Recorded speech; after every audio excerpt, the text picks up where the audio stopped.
체력대 살짝 빠졌습니다. 잘 들어갔죠. 불사를 썼는데. 네. Looks like yeah, slept there at the front of the point. Now Fit's going to be taken down by Mono. Nene on the hunt, looking for a target. Will manage to find Vidoshin, who is already under fire. 안쪽에 잘 들어갔어요. 돌아요. 야! 지금은 정말 서울 다이너스티. The mortality field buys a little bit of time, but it's actually going to be Jonex sniping Toby out from underneath it, and the blade comes back down, cuts through Marvel.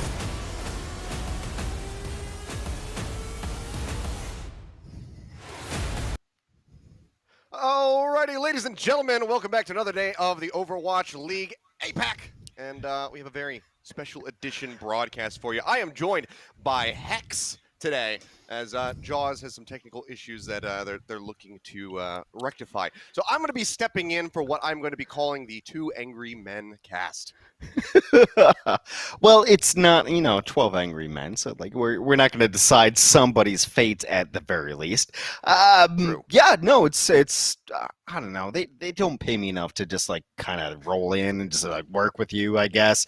It seems like hey, Hex, are you up? Like are you awake, or is it time for you to work? Like, I guess I don't know. But no, I'm actually very happy to cast with you, Seth. And we shall see some interesting stuff, because APAC is weird in its own self, and then now like we have a very strange hero pool, so it's like APAC's going to be extra weird.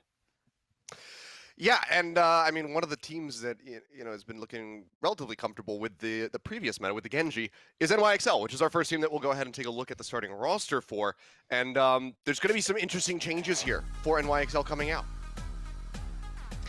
And like, it's nice to not have Libero on Brigitte, right? Yes.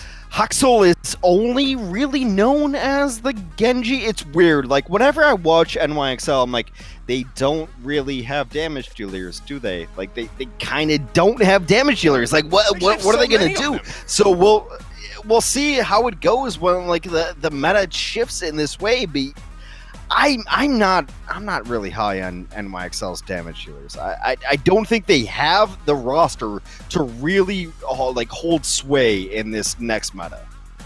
Well, I mean, like you said, we do have a Libero coming in alongside Haxel. Whether or not Libero is going to be back on something like the McCree that he showed us before would be interesting to see. I'm guessing that this is going to be some multiple projectile coming through. Haxel, like you said, most famous for the Genji, but we know that he can play the Pharah, he can play the Mei, he can play the Doomfist, all of which we've been seeing a little bit of a mix of, as well as Echo, especially earlier on in the North American matches just today. But one of the biggest changes is Hotba coming back in here in that off-tank position. Nuts. And then we have Mandu as well. So some pretty stark changes for New York Excelsior, because we've been seeing a lot of Bianca. Since his debut, he has been starting. So this is the first time that they are shifting back to Hotba. It is interesting, because when you think about like New York, like way back in the day, you think of like Mano and Meko. Like, that was New York. Mano and Meko was New York for a long time. Hotba was definitely a good tank to bring into that mix, but it has been up and down all over the place. I don't know. I don't think New York really has like the gusto to really bring it into like a new kind of meta, because of some of the players that I don't think have the versatility. We shall see. They have a very, very talented opponent. Yeah, well, they do. And they've been, you speak of up and downs when you talk about Hotba, but their opponents very much going through similar things, Hex. Had an interesting match just yesterday. It's going to be the Seoul Dynasty coming in for the series, and they were able to take down the London Spitfire. But can they take down NYXL? They are going to be running the same starting lineup that we saw just yesterday, with Marvel in at the start, at least for control, and then 2U alongside him, who had honestly a fantastic diva. Yeah, it was a great diva. They ran like the diva Winston, like a actual pure dive.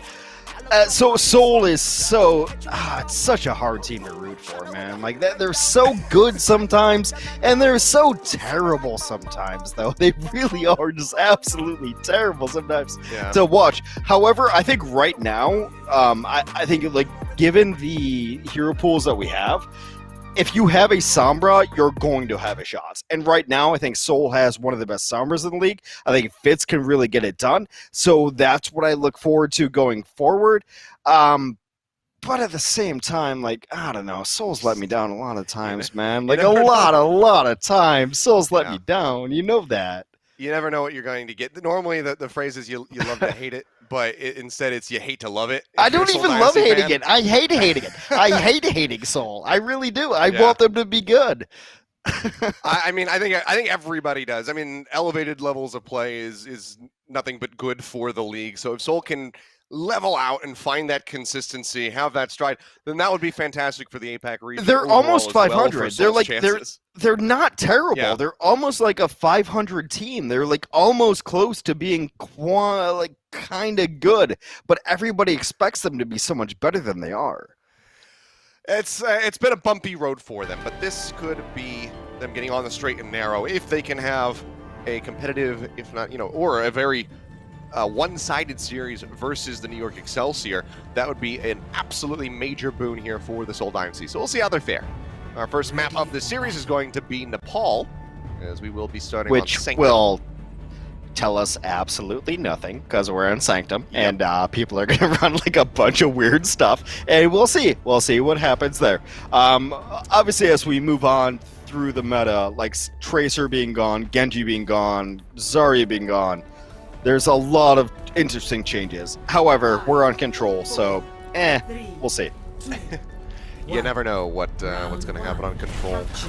Can be very swingy, but here we go. Libro's going to be shifting over onto the Widowmaker, so straight out the gate is going to do that, and it looks like Fitz is staying with the Symmetra, which is an interesting situation here. So Libro was a good hit scan player for a long time. See if he can actually just pop a shot.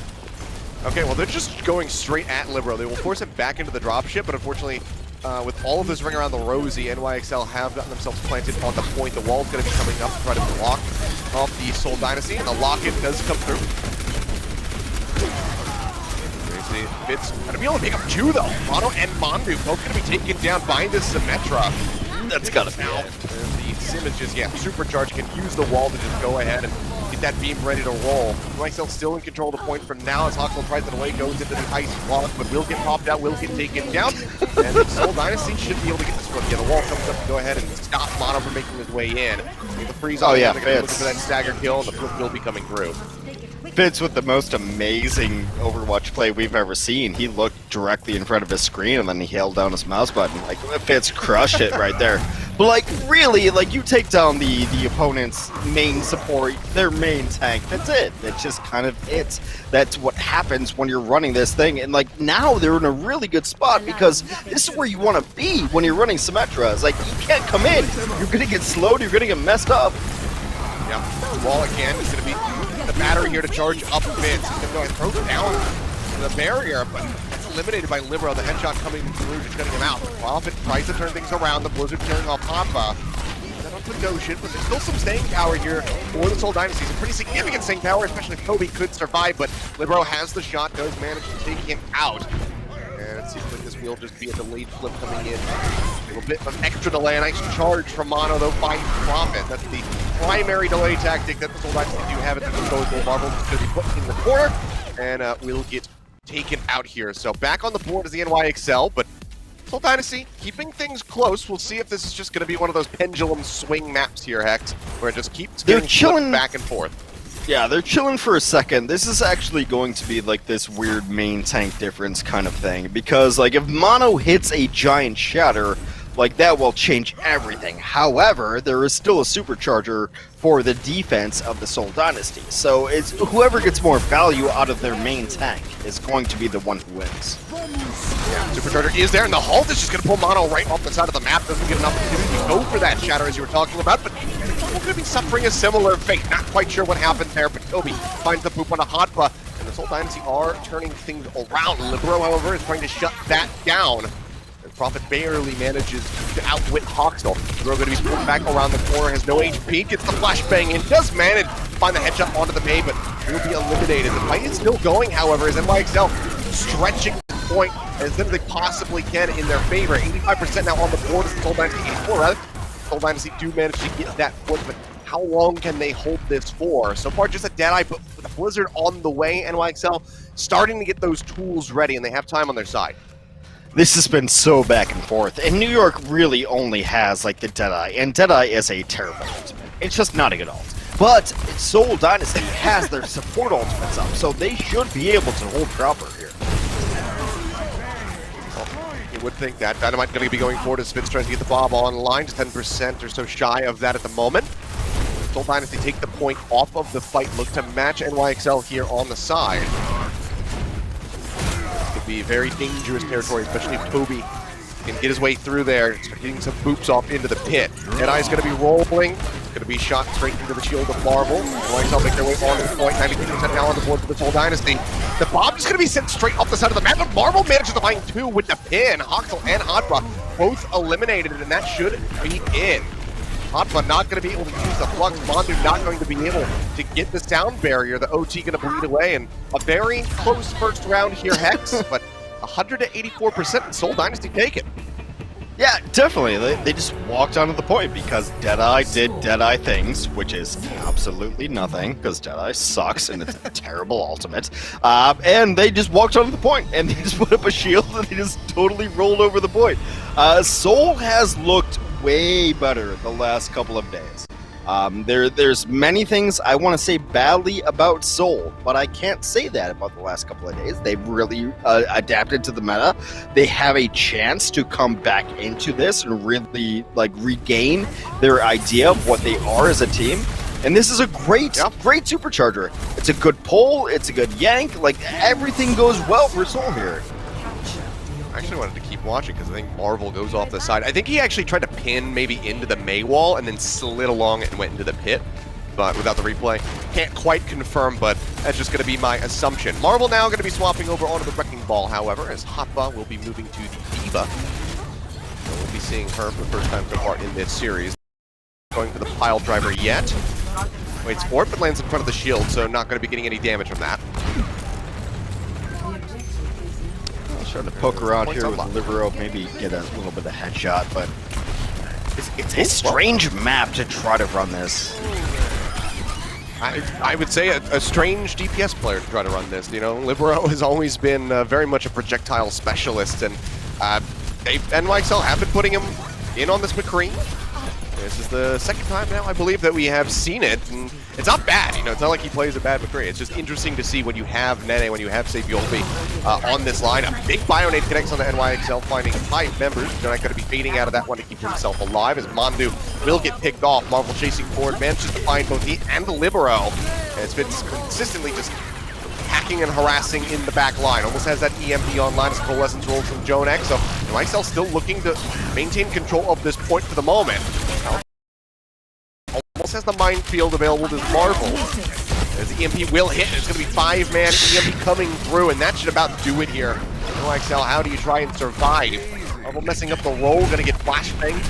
Taken low. It looks like he will be able to stay alive here, but Seoul Dynasty still haven't got this flip yet, Hex. Bionade on the 2. I know, but the idea is that you just survive. You just keep living there, and like you get it from 48 to like 55, and you finally get there.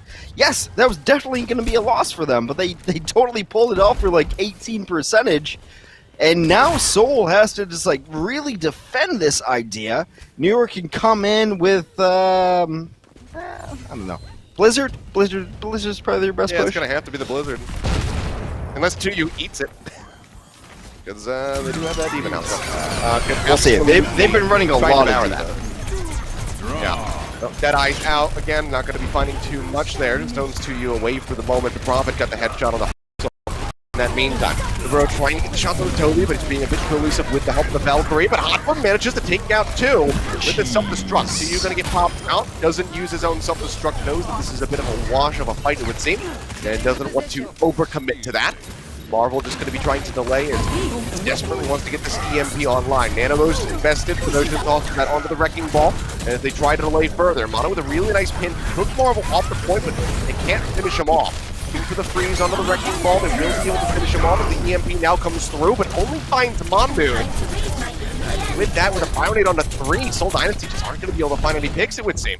A bit of damage coming out, taking Hotba rather low, but they haven't been able to break him out of this mech yet, and it seems like NYXL is going to hold this point now, getting ready to move up past 75%. Yeah, they're happy to hold this point at 75 and counting up. There's never been an instance where Seoul even looks like they're going to sneak this back. Seoul maybe has one more push to get in there. And I think you open it up with like a self-destruct and then just hope that everything else goes well. You maybe nano behind it, but right now New York is just in a superior position right now. Yeah, that was a great angle for that self-destruct. Roll through from Marvel will guarantee the overtime as it does start to bleed away. Fitz, if he can get an EMP online here pretty rapidly, maybe they have an opportunity. Deadeye's going to be coming out, but to use back into the mech zone. Everybody should be feeling pretty safe about that one. Roll through going to be taking mono low, Bionade really helping to take him down as Jude pushes forward to get the killing blow. Bro, however, manages to find Bedosian. Jude's going to be melted out of the mech. Bro, isolated in the back line, will get picked off. Couple pops the shield, slides down the steps. Does manage to stay alive despite being frozen. And you can see the EMP coming through, manages to find 4 members, but the kills are not there. Hoxall could not finish him off, and now that's going to be Blizzard coming in command. Freeze onto the Bob as he continues contesting the point here for the side of the Seoul Dynasty, but it's looking like we might be heading to a third and final round. Red does come in with Marvel straight back into the fight, and they move off the point for just a second there. OT going on for so long, and that is all that it takes for it to plummet. So 1-1, and looks like we're going to have our first map decided by Village now. I think like the EMP when it comes off and like maybe it hits all 4, but it's just forward. You don't have the follow-up to really like contest that point. It was okay. It's nice that you hit 4 people, but there's, as a Sombra, you don't really do much damage. Like the gun's not that cool, and you don't really have the people you need to really follow up on that damage. So like that late EMP really hurts them. I don't know. Like Soul. Look, I want Seoul to run Pharah. I really do. Soul's run Pharah for like the last couple of maps, and no one's been able to deal with it. It's been kind of weird. People have run Widow against this Pharah, and it's still not worked. Like, Soul's Pharah has been crushing. If he gets picked here, I think honestly he might just end up swapping over to the Echo as well, just to have a bit of faster mobility. Doesn't have anywhere near as much staying power in the air, but is a bit more elusive. Yeah.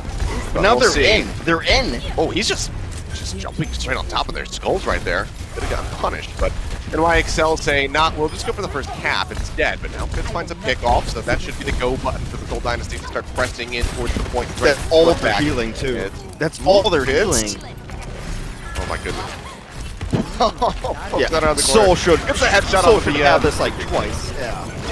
Yeah. So they say, you know what, it's fine. It's just 20-some-odd% that we'll be giving up as we get this flip into our favor. 19 there at the end, and now Seoul Dynasty going to be in control. You can see Prophet actually not getting a whole lot of damage in, but the Pharah is always such a threat up in the sky that you can fully just reroute a team and make them take different angles of approach, or pack them into a corner inside of a building like because they're trying to avoid taking damage.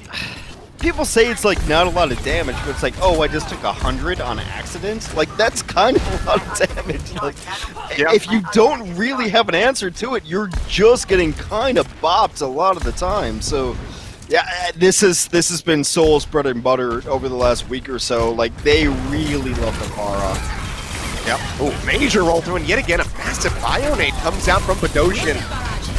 On the 5 members again. Barrage now coming through as the Diva gets popped out of the mech, and Libero's got nowhere to go, so we'll get finished off by Prophet, and that's just going to be a team white. Seoul Dynasty still in control. They have the res as well, so no chance of NYXL coming back in before Bedosian can rejoin with the team. So really strong lead now established for Seoul. And how do you ever push into this? Like, yes, you have a McCree. Yes, you have a May. They're long distance, but like, you kind of need a Zen. You need something to help you deal with this combo. Well, another Bionade comes through. Coalescence going to be committed by Jonak, but Mandu is already gone out of the fight. Back around the corner, NYXL still trying to make things work. Hoxall barely manages to get the Blizzard online, but will not live long enough to use it. Probably for the better the betterment of the NYXL, because I think 2U was primed and ready to go ahead and devour that one. The Red brings Bedosian back through, and here we are, Hex. I don't think you ever can use Barrage here. Like, Barrage just gets you killed. Just don't ever use Barrage, Prophet. Barrage is terrible ultimate. Either, I mean, if they can get Hotba out, then, you know, like they had for the last one, but even then, I tend to agree with you that it's maybe a little bit too risky, but now one, no! Got the to. support's just in onto the point with no tanks around them. That's a good barrage. At the perfect time to use it. Alpha's gonna dump that stuff. The safety was already finished off. It just now respawns with a repress. No way of getting there. And the Seoul Dynasty. We'll just go ahead and pick up map number 1. Nepal is theirs over the NYXL. Fantastic start for Seoul. The best thing I can say to aspiring Pheromones is just kill one person. Like, it's fine to just kill one person. Maybe get two. Maybe get two. That's nice, but don't try to get 5. You'll die. You'll die. You'll die in 5. I mean, that was perfect, like though. that. Yeah, absolutely. And this is like Seoul has run Pharah constantly. Like, people should be expecting this, and they've been able to pull it out better than most people have.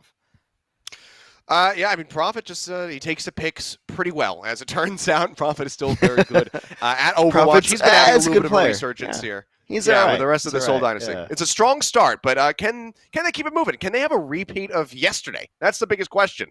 It was, you know, a close-looking start to the series, and then Seoul Dynasty were able to run away with it. Maybe they can go for the back-to-back on that, because a 3-0 would be a major statement over the NYXL for the Seoul fans and totally for everybody, you know, looking forward to them moving into the postseason. But we're going to see what happens. We're going to go to a quick little break, and when we come back, we'll have map number 2, so stay tuned. The Overwatch League is brought to you by Cheez-It Grooves. Deep flavor, deep crunch. It's a mind crunch.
The Overwatch League is brought to you by T-Mobile. Switch today and rank up to America's largest 5G network, T-Mobile. And by State Farm. For auto, home, or renters insurance, like a good neighbor, State Farm is there. All right, welcome back, guys. It is now time for map number 2 in our first series of the day. NYXL going up against the Seoul Dynasty, the latter of which has picked up Nepal to start this series on the right foot forward. So, really strong start. I mean, close at moments there, but it really felt like Seoul Dynasty came into their groove in that last round of Nepal Hex and just kind of ran away with it. Just based on watching like Seoul Dynasty play the most recent meta, which we're gonna be in for the next couple of weeks, like it feels like they have it right, and it's nice because Seoul has actually looked pretty terrible in the previous meta. It's like they can't figure it out. They're running like Reapers in weird situations. Like they don't really have it. But like now they're running like Farah, Mercy. Like they have this idea, and we'll see if they want to continue doing it because Nimbani is a little bit of a strange map, Seth. It definitely can be, and I think that this is, why we're seeing some of the changes that are coming in right now. I have to glance over to my right just to, try and see my monitor. But Jester will be coming in from Marvel. We also make have sure Nene. Nimbani was the map. Coming in for Hawksall, though. Nene is not subbing in to replace Libero, so this is going to be, it feels like the first time in a long time that Hawksall is going to be taken off the roster here for NYXL. Maybe they're just looking for a long-range hit scan. I don't know. Like I'm probably the least Nene fan ever. I just don't. I don't think he's ever really done anything good for this New York roster. Like I knew the New York roster for like season 1. All right, no, fight me, bro. Like really, are you ever afraid of Nene? Are you ever afraid of Nene? I would have been absolutely terrified of him, especially in Goats meta, because he was fantastic in that. I think you're sleeping on the Nene a little bit. Hard disagree on that. I think he's one of those players that when he hits a stride, the guy can just completely take over a series. Maybe there's large gaps in between those moments, but I think that when he does get there, he can be one of the most impactful people in a match. But there are very large gaps in between those moments because I do not recall Nene winning a series for the NYXL. I don't know. Maybe I just missed Pine. Maybe that's that. Maybe that's what it is. Well, we are going to go to Nimbani. He can go through every single time that Nene possibly popped off for you. But Nimbani, with just the one change for the side of the Seoul Dynasty. So just Gesture. Obviously, Fitz, they want him on that Sombra, as we can already see it hovered, and Seoul Dynasty will be the first ones on the attack. Looks like NYXL going to be going for that double, hit scan. As we do have Libero showing us a McCree so far. Yeah, well, even on defense, you always kind of want to run dive. This kind of feinty dive that you go up and you get all the cleave that you need to right over the doorway, right? So, like, this is not stunning from Seoul Dynasty that they're going to run Gesture on the Winston. Like, you want to get him right up there and just get the cleave damage and the stomp damage. We'll see what Excelsior wants to run against this. This is actually just like, it's kind of a very divey map. I'd be surprised if Excelsior doesn't run dive. Oh, they're checking forward. Fitz is he's just out in the open. Not even sitting in stealth. He's just like, I'm just looking at you guys to see what you're running. I'm right here. Just shoot at me. Okay, will be the Ryan Diva. So interesting. Just kind of looking to run at the Seoul Dynasty, I suppose, because they have the Moira, they have the Lucio, so want to get in on top of him quickly and have that big healing output coming through. Libero going to get clipped by a Bionade, and it's actually going to be Nene taken down. Prophet finds a headshot as the rest of the NYXL does loop back around the top side of the map. Nene at least can rejoin very easily because he's got the stealth, he's got that translocator, so it's not like he's going to be completely cut off from the NYXL. It's not enough aggression, really. I feel like when you take out the other team's Sombra, you should just be going in. They are not, and they're waiting. Ooh. Another Bionade finds the tanks. Mono falling low. He's trying to poke out. Good push there on the split on the high ground from Libero. Absolutely huge. He will get finished off by Gesture, but the damage is done. Both supports and Prophet falling to you. Getting knocked out of that. Mac does manage to find a Mega Pack, but Seoul Dynasty recontesting this point, it seems pretty much like an impossibility. 2U's going to be pushing forward, though, but he's around the corner, can't receive any healing. He'll get knocked out, and it seems like that will be it. So a major time bank now established for the NYXL in the street space. Just shy of 5 minutes. It's just a symphony of sadness. Like, how do you let a McCree walk up on you like that? Like, really? You had the first kill, and you just didn't do anything about it. I don't know. It's kind of indicative of how this team has been playing, how this team feels to watch. Well, it's definitely not a great look. It was a really good split though for Libero. Looked good. Kind of Looked great. The rest of the team to get that distraction off. Yeah, and then okay, well there's another pick yet again. Prophet finds that one. So where's the flank from Libero? Just do it again, turns around the mouth. Will likely get slowed up. We do have a coalescence coming out. Deadeye's going to be popped from Libero, just looking to turn back to members of the Seoul Dynasty. As expected, not going to be finding any kills. Heart's still moving in this time though. So still gaining distance. EMP comes out, manages to find 3, both supports included. And looking for Mondu as he goes low, will get taken down by Gesture in the end. So they will find Mono as well. So a nice little fight. This EMP for the cart control. As Libero's trying to escape, but yeah, he's got nowhere to go. And holding at the bus is actually really nice. Like, if you think about recent Numbanis, like, you generally just take first and then take third. Like, no one is really fighting at second point anymore. So if you can get a good hold at second, it's really nice to hold around this point. And they've got a really, really good Sarba to do it. Great dive forward here from Seoul Dynasty. Maybe this will end up being a bit of an overcommitment. Gesture does have that nano boost. Is going to be hacked, but manages to pull back around the corner as the bomb from Prophet will finish off Mono. So again, just jumping in. They get the hack onto Mondu. They finish him off. So really nicely done. And Fitz nearly at 70% here. If he can get that EMP online rapidly by just farming in the back line, he might be able to shut down Mondu's down barrier here. So we'll see. One thing I'd like to keep an eye on though is Seoul runs Mercy more than they are getting value on of it. Yeah, they really are. Toby looking great on that pick so far as Libero got set off the side of the map by just for the Primal Raid. Nice little smack. Cowboy flying. So Deadeye again not going to be able to find too much, and when Gesture's in Primal Rage, he doesn't care if you're trying to zone him out with a Primal. He's just going to out-zone you. So really nice pick off there, and you know, that sound barrier gone for almost no distance gain to the cart. Coalescence going to be rolling, but EMP comes through, manages to hack Jonak out of that, so barely got anything done with that ultimate. Pickups come in, and this is a fantastic hold for the Seoul Dynasty. Like you said, the bus control is honestly pretty underrated, but you can see how great it is when you are able to establish it. Seoul Dynasty, I'm not sure if, you know, how NYXL can break through this, barring a major pickoff from Papa with the self-destruct. Well, even if they get bust, they still have to fight like around corner. Like that's why the defense has been so good, is that they're able to make them have to fight 2 fights. And so far, like really, like Seoul's Mercy is just such a weird thing to me. They always get value out of this. Now, look at this. The Bob just keeping the majority of the NYXL back at the spawn doors. Yeah, but Bob's not a person. Damage. Well, he's not, but it's just they don't have the damage to deal with it quickly, so they just have to waste time.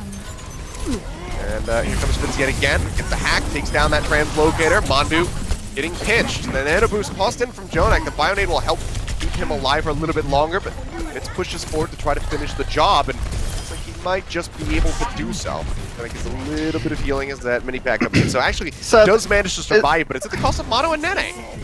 Is there a better first kill? Is there a better first kill than taking out the other team's Mercy? I don't think there is. Really. I think that's the best possible kill they could have gotten. Yeah, I mean that or Nene in the middle of his EMP. I think those are that's maybe the caveat to that. Is if you can just interrupt his EMP, then maybe it's slightly better than killing the Mercy. But yeah, if Seoul's able to hit Q here, they should be able to hold.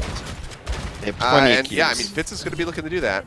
11% more, and then he's going to have his EMP, so he is lapping Nene in that regard at the moment. Dynamite going to be eating another Bob. About to be online here for Prophet as the cart does finally get broken away from the bus and starts inching around the final corner. Gesture playing up with 2U. Contested for now. Papa's going to be busting out the self-destruct, looks for a pick. Gesture dips around the corner with a Primal Rage. Nene now looking to get set up for the EMP. Protected and dragged out. Waiting for his timing. Papa comes out. Gesture taking a bit of damage, but the Nano Boost going to be used. The EMP manages only to find 3, and the damage result starts to get pushed out as Gesture will fall, but it's going to be a trade out on the Winston. Spit able to find Mono and still holds on to an EMP of his own. And then we'll get to the Prophet, but there's the res. EMP now out. That's going to be a hack in onto Jonak. Libero the first to fall. Follow-up hack now onto Hotba. No D-Matrix can't mitigate anything. He'll get taken down. Res up from Mondu will bring Libero back into the fray. And YXL in a miracle right now. They need this remech here from Hotba. They need to mitigate some damage. They need to keep those supports alive. Try to stay on this card. Leaders left to go to get into B to get that minute and a half bumped up on the time bank. Fourth down for Seoul Dynasty as Sleep Card connects on the Fitz. Just you're going to be eliminated. It seems like finally NYXL will be able to push through this, but taken down 0 seconds before they can roll into B. So a really dire spot to be on for the final stretch of Nimbani. It was chaos, and it was very poor target selection from both squads, actually, but eventually Seoul's healers both went down. Toby and Bedosian died right next to each other, and that should not really be happening. But it was just target selection. Like they didn't really find the idea of where they should have gone in. They had a better push, but now Excelsior is going to try to hold on with less than 60 seconds to go. Yeah, and Mono eliminated, so that's, effectively 15 some odd seconds fought. Looking for a little bit more now as the supports will get eliminated here on the back end. So 4v nothing now.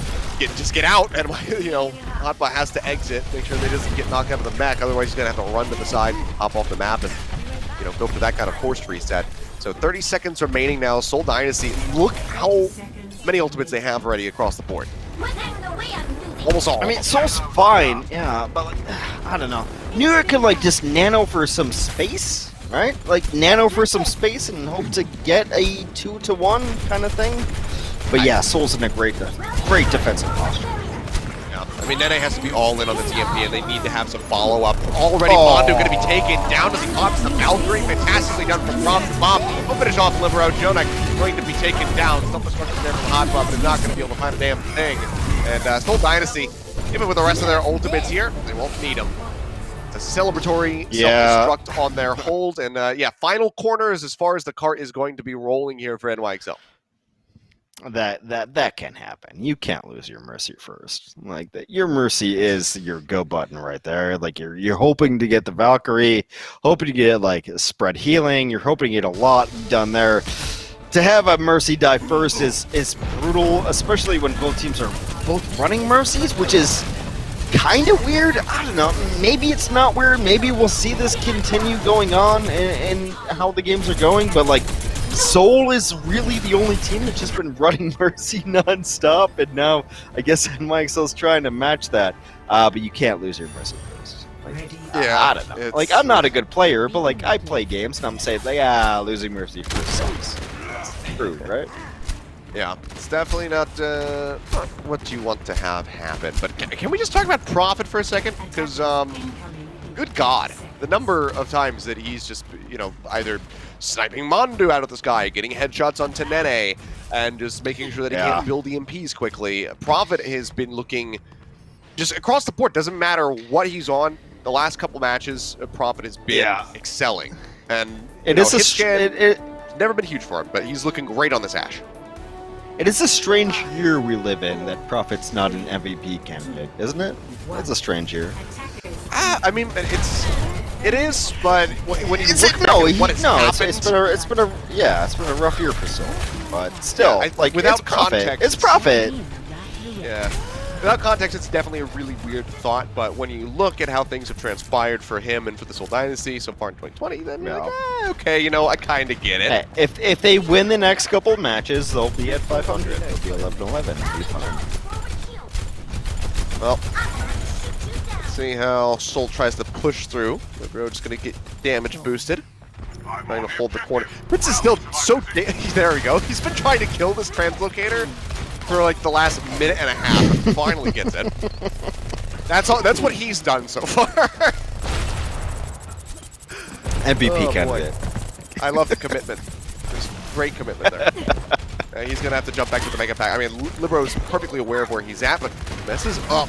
Botches that coach gonna jump onto the high ground. Dude, they got the Yana. No. Okay, so the res comes in. No, This is over. It's over. It's definitely over. Brutal breakthrough here. You can't lose your Ana.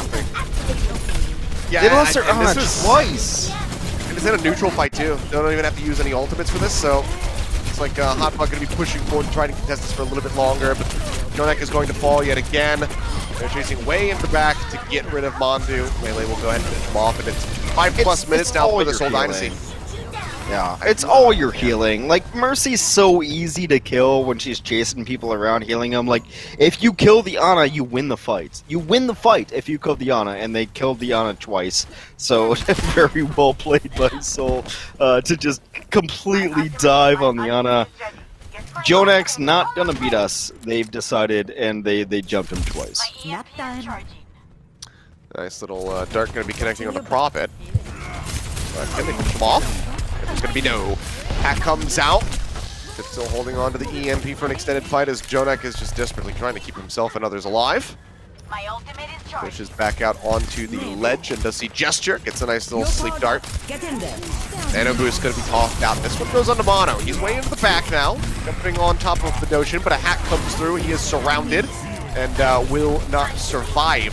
Both ults to be dumped here from Toby and Bedosian with a Nano Boost onto Gesture. Spawns Jonik again on that high ground, but goes up top. Bubble comes down, zoning them back so the card can gain some distance, get broken away from that bus so they're not in that choke. And yeah, it looks like it's working really well for the Seoul Dynasty here, Hex. Just the support ultimates used so far by them, and they are almost to point B. No one holds second anymore. I'd be stunned if New York isn't able to hold seconds. That's a nice little over the top, but generally the offense just takes seconds. Like, Numbani, second doesn't exist anymore. You just take second. Yeah, well, New York had to really fight for theirs, but Seoul Dynasty kind of just breezing on through. Still almost 5 minutes in that time bank is just to get the 2-for-1 melee hit, it would seem, onto both supports. But yeah, I mean, this has got to be an astounding hold for NYXL to stop the cart just before final corner with only a Primal Rage. Yeah, well, 4.5, you think that Seoul should just never hit Q, right? Like, you just wait. You just wait. You should be able to get it if you just wait. Going to be okay. I'm kind of surprised. Mono used the Primal here. So, now are without that. Not the biggest, loss as far as ults are concerned. The Nano Boost is going to be, I'd say, a lot more valuable. Yeah, they have both support ultimates to respond, but Seoul is in the driver's seat here, like, clearly. Oh, absolutely. You just wait for, like, EMP and Primal or anything, really. Wait for anything. They have 4 minutes. Yeah, just keep farming. Valkyrie's going to be used by Mondu. Jonek still holding on to his Nano Boost. Bedosian now has his online as well. As Fitz continues to just look for a prime hack target.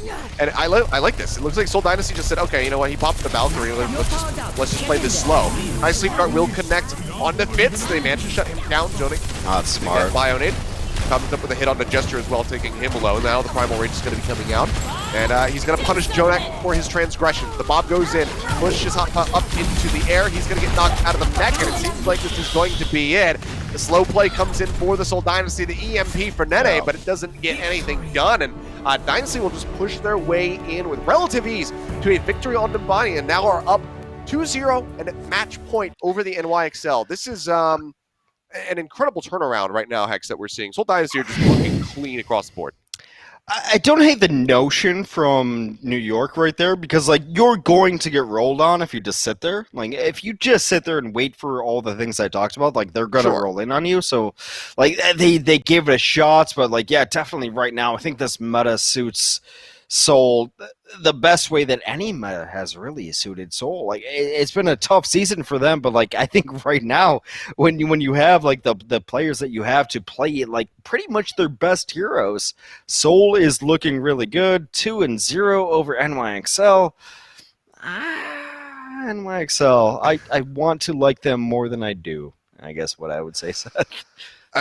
It's interesting to see. I mean, NYXL have been, the team that's making some more erratic changes compared to Seoul Dynasty, who kind of have their set play. Marvel in for the start. Gesture comes in, for the potentially the rest of the series. Sure. And, Marvel just plays that main tank position for control. That's the only alteration that we've seen from them. NYXL are kind of scrambling to figure out what they can do to match the Seoul Dynasty.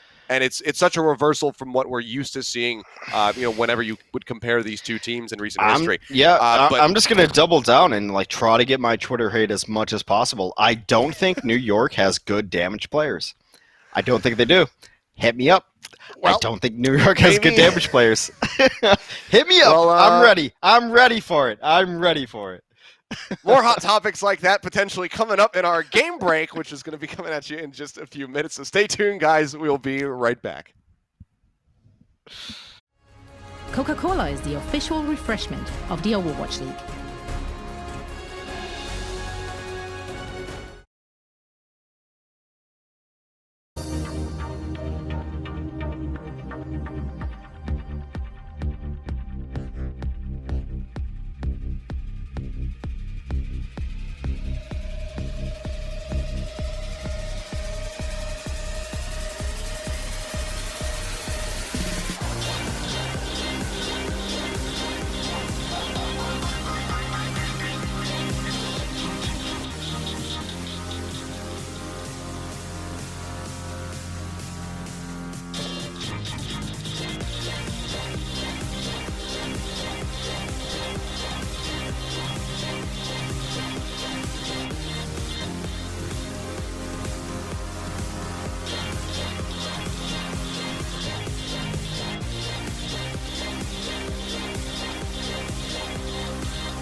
Alrighty, welcome back, ladies and gentlemen. It's now time for our game break presented by Pringles Wavy. We'll be recounting what has happened so far in our first two maps of the series. Seoul Dynasty leading 2-0, which a lot of people might not have anticipated, but this is not uncharted territory. We were referencing this yesterday, Wolf and I, about how Seoul Dynasty can go up in a series, and then suddenly, 3 maps later, maybe they lose it.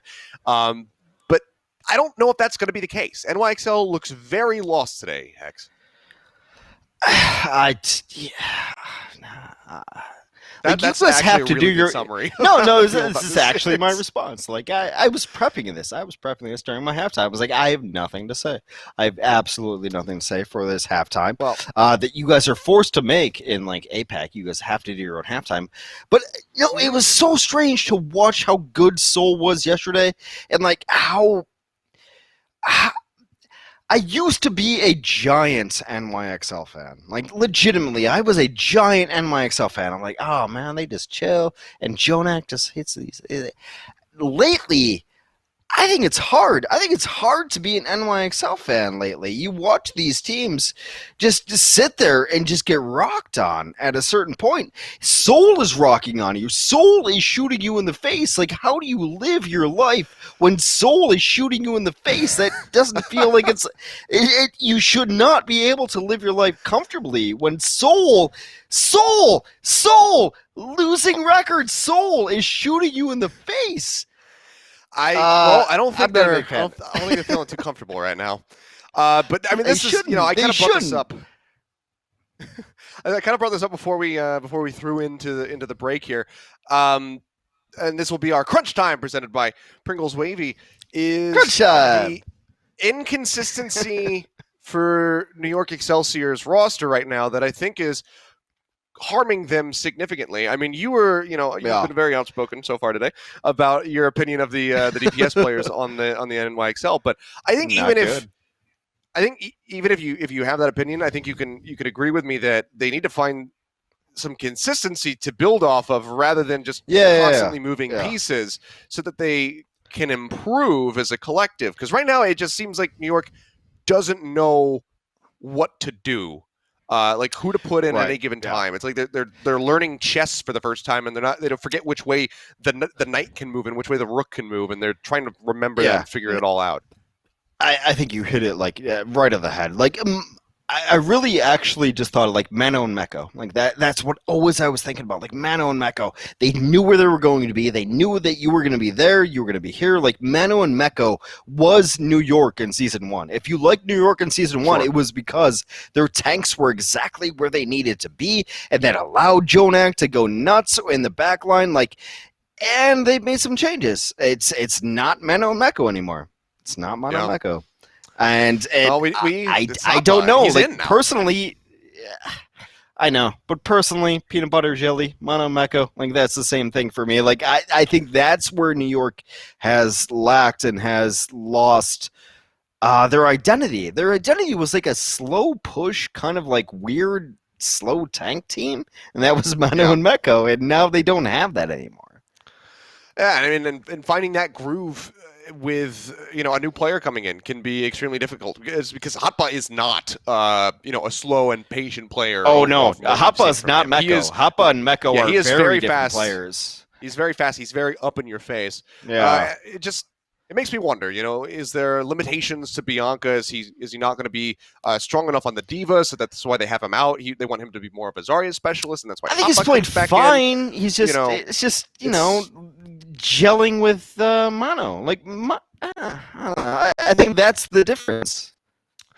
Either way, I think there's a lot to be worked on here for the NYXL, and I'm very curious to see what the roster is going to look like for what could be the final map of the series. Because it is match point. Seoul Dynasty are just one step away from completely shutting them out of this set, and something drastically has to change for New York. So I'm expecting to see some pretty big changes again to the roster coming in, but the problem is I don't know if that is the solution. I don't know if it's better for them to change things up or to just keep the same 6 in and try to download your opponent, figure out how the Seoul Dynasty are playing, and then capitalize on any mistakes that they can make. I'm not actually sure what is the best opportunity here for the NYXL, but I think that they need to gel a little bit better. They need to find some kind of consistency here, whether it's in the roster or in the way that they're playing together. But it's rough tidings for New York and for the New York fans watching. But Seoul Dynasty fans, don't get too excited yet.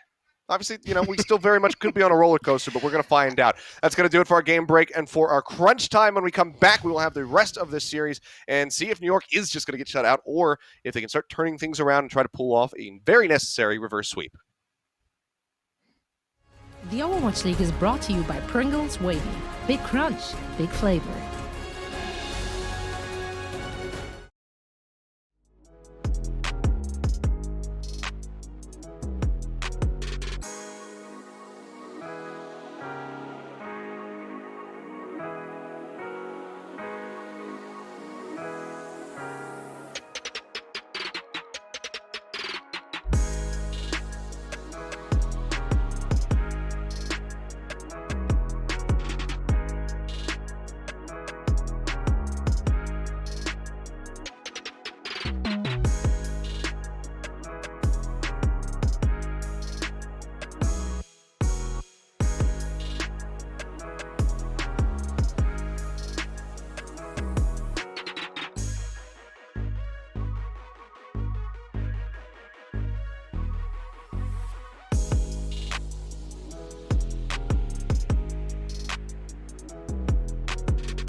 The Overwatch League is brought to you by HyperX. Unleash your style, unleash your fury with HyperX Fury Memory. And by Coca-Cola, the official refreshment of the Overwatch League.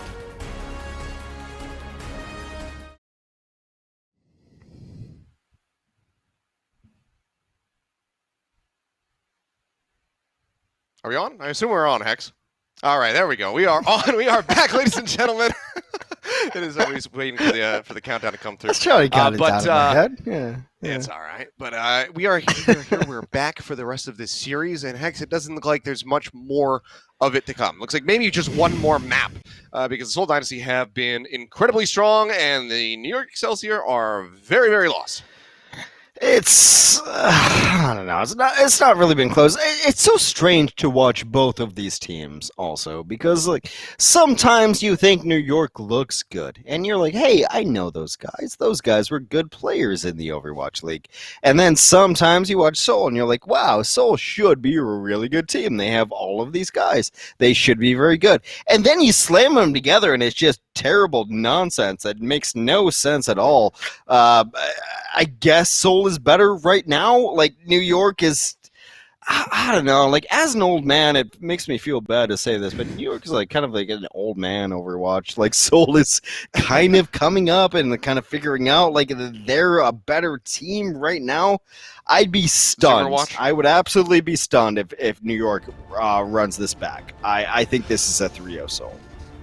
I think everybody will be stunned, and they're going with the option of making no changes to the lineup. We will still have Libero and Nene with Amandu in the support role, and Hanpa is still there in the off tank. So no sign of Anamo nor Bianca here today. So they've decided that this lineup can work, and they are going to make it work. And I can appreciate that if we see some improvements in the synergy department here for New York Excelsior as they start this defense. Well, New York has generally won games based on like their tank line, support line supporting them, and then like having a solid but not like exceptional damage line. And right now, when I look at New York, they don't have any of that. Like my favorite player right now for New York is like probably Jonak and Mano, and it's not enough. It's not enough to beat what Seoul has. Yeah. We had the yesterday's stat actually get popped up on the screen. As the Seoul were able to take a 3-0. So, but it does show, you know, how much improvement has come in at least on Assault for Seoul Dynasty on Hanamura yesterday. But now I have to deal with Temple of Anubis, so it's going to be a very different beast. Libero starting on the high ground with the Echo. And I would still be terrified given how Prophet has been playing on this Ashe. So even if there's no McCree, we can still click heads. Almost gets the execution there on the Libero to finish him off. Yeah. Bubble has to be used by Mono to provide some cover. And Seoul Dynasty will just very slowly be inching their way forward, trying to get onto the point. But already Prophet finding the pick off Mandu. Would desperately love to get that res off, but he himself is under some fire. Oh, that's like two. May just, does manage to make it happen. But yeah, they get the Ashe back in, but now they don't have the Winston. Can rejoin pretty quickly once the res comes up. Dynamite going to be tossed in, not going to be eaten by Hanpa, so a lot of damage pushed out. Prophet already sitting on this Bob, as Libero will fall after taking down Toby. A good pick. Dynasty will go ahead and move forward onto the point and get the first hit coming in, and with both supports falling, that is just going to be it at the end. Point A, locked down now by the Seoul Dynasty, and it's going to be almost 5.5 minutes in the time bank for them.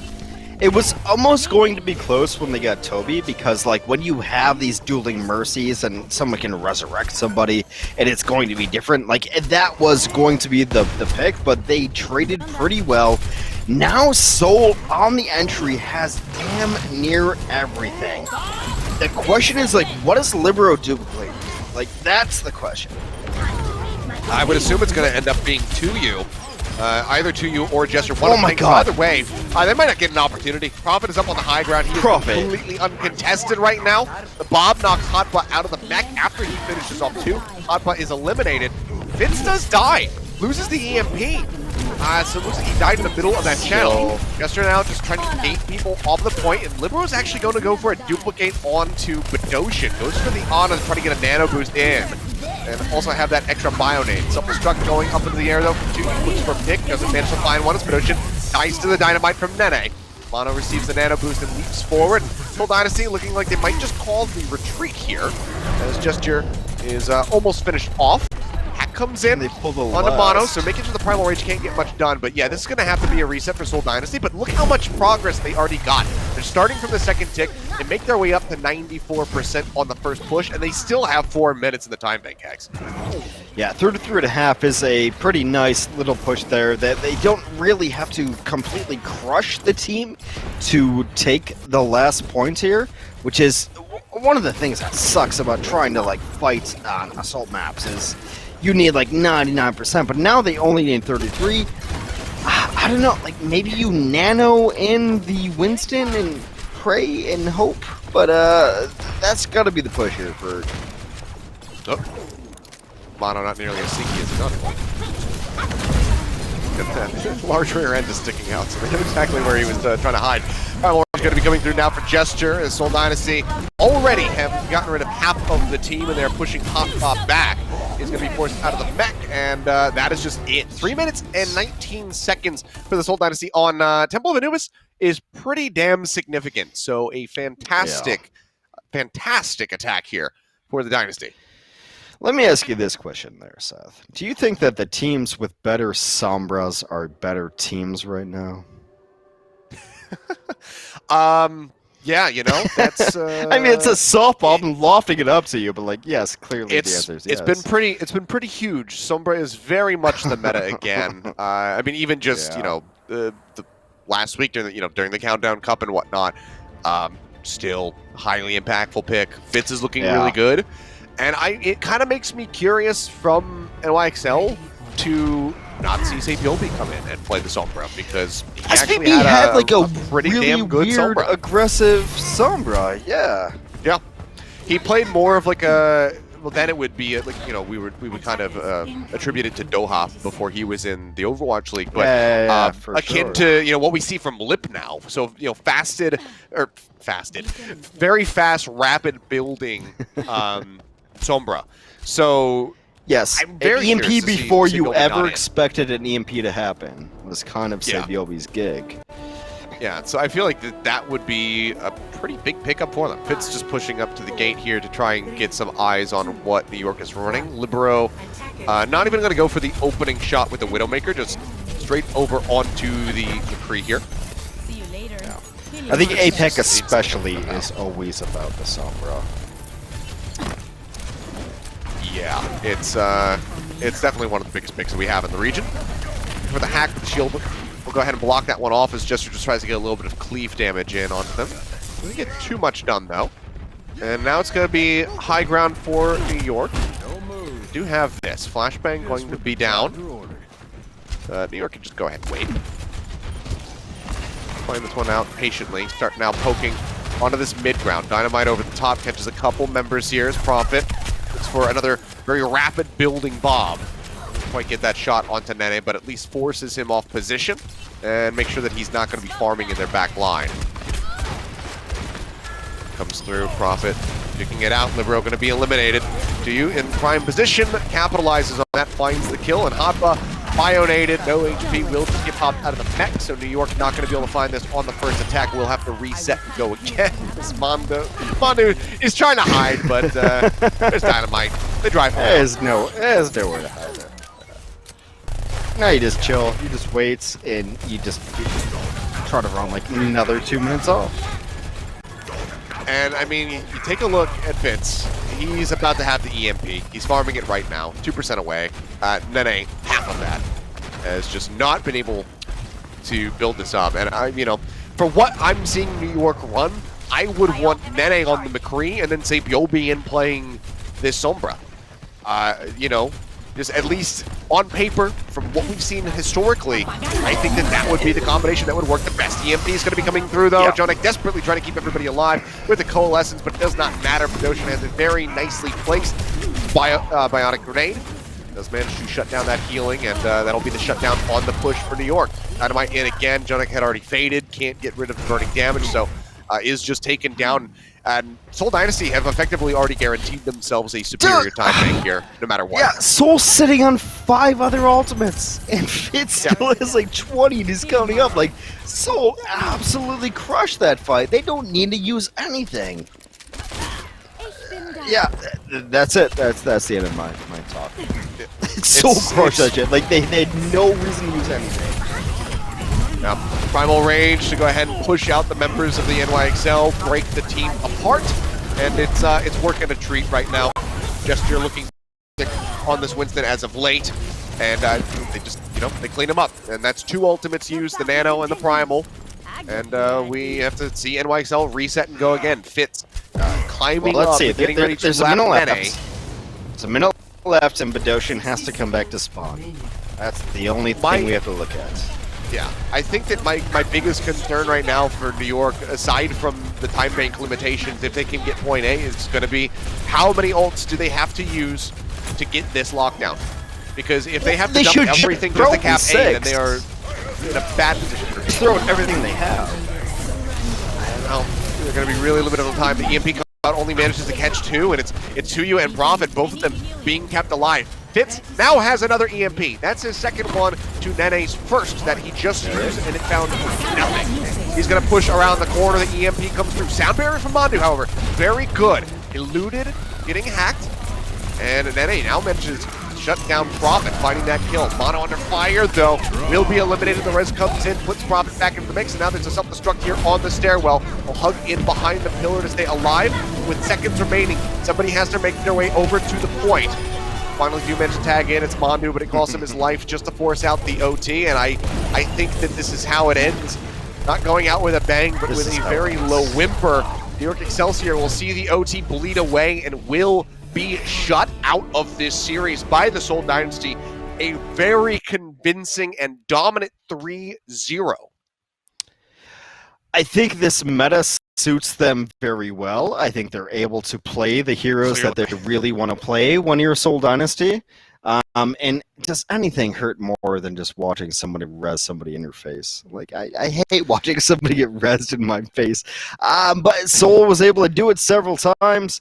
Yeah, I think this is actually kind of their gear, because they're able to have like a good DPS, and then you have Prophet, and like Prophet's going to be our player of the match. I don't know who sponsors this, nor do I care. But like, he's going to be your player of the match. Xfinity, right? There you go, Seth. But yeah, they have the players to like really roll around this idea of playing like anything you want to play. And yes, Prophet is still a good player, Seth. I've heard. Yeah, I mean, whether it's the Pharah that we've known that he can play for a while, the Ashe that he's been picking up as of late, the guy's just still really great. It's like, okay, you know what? 2 of my more historical big impact picks in the Genji and the Tracer are banned. Okay, I can play everything else just as well. We saw his Echo yesterday. He looked fantastic on that. And he's looking to be one of the most consistent hit scan players now that we have with this Ashe especially. The guy is still good. He's still cracked with his aim. And New York, on the other hand, is shattered. New York's New York.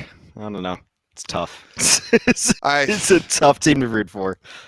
Yeah, I mean, I said yesterday I need to see more from the Seoul Dynasty. See how they're going to perform against, better teams than the London Spitfire. Whether or not they're going to be able to continue moving forward and looking improved. They still look fantastic here today. New York looking very lost, but that still does not detract from Seoul Dynasty's cohesion and the picks that we're seeing individually and the play that we're seeing individually, especially from the DPS lineup for that squad. I saw a lot from Seoul today. I actually kind of quasi believe in Seoul today. And I think Dynasty fans, I think that it's now a safe time to start saying, you know what? Our team's pretty good. I think that we're going to be winning series. I think that we might have an opportunity to go forward in the playoffs. But there's still plenty of time for that to happen. So you never know what could occur, but it's trending upward at a staggering rate right now for the Seoul Dynasty. We're not done, though, guys. That's just our first series. We have one more for you today. And I don't know. This could just be another 3-0, just being real with you. Shanghai Dragons going up against the London Spitfire. London did not look great yesterday. They need to bounce back. If they can have a close series versus Shanghai, it would be a major boon for them. So we'll see if they can do that when we come back for that second match. Stay tuned.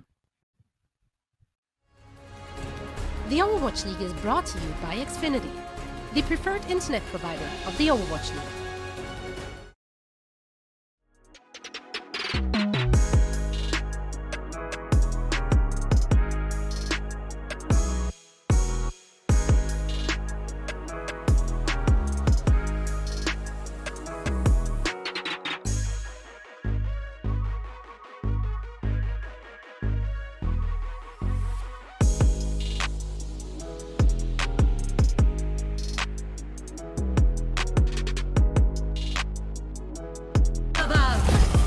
Double, triple kill. Systems at max. Quadruple kill.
The Overwatch League is brought to you by T-Mobile.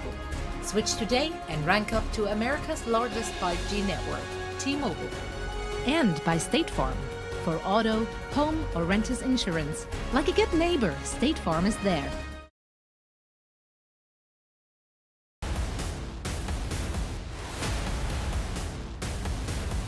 被收掉，或者是还想把人再拍回来，而且这边的艾什要死了，感觉。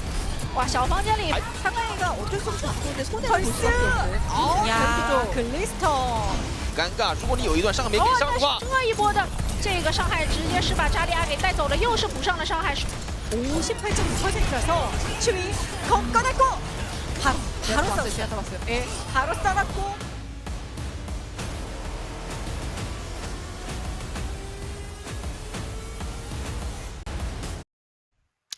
Alrighty, ladies and gentlemen, here we go. Our final series of the evening. Shanghai Dragons going up against the London Spitfire. Hex, you know, I thought that our first series was going to be a bit closer, and I thought that this was going to be a lopsided series. Turns out, Series 1, not close. It was very lopsided. Yeah. Seoul Dynasty ran away with it. I just like, and yeah, that might be the case here again. I just started laughing the moment you said Hex. I'm like, I was just laughing at this entire series, well, whatever we have in front of us. It's not great. Like, Shanghai is the best team in APAC, right? You're in APAC, Potentially in the world. They are phenomenal. Potentially, yes. Shanghai Sombra versus is- San Francisco is what people want to see. Yeah. Mm. And then everyone else is kind of just like, yeah, they're all right. All right, we'll see. We'll see if they're all right. They're way up there, and everybody else, they're kind around this of. area. We all want to see them play each other, but I mean, I think there's good things to say about both of these teams. Like Shanghai, obviously, the weird thing about Shanghai that I was actually just thinking about is like, hey, do you remember when Diem and Ding were rocking people? They're not even in the roster anymore. Okay, well, I actually didn't.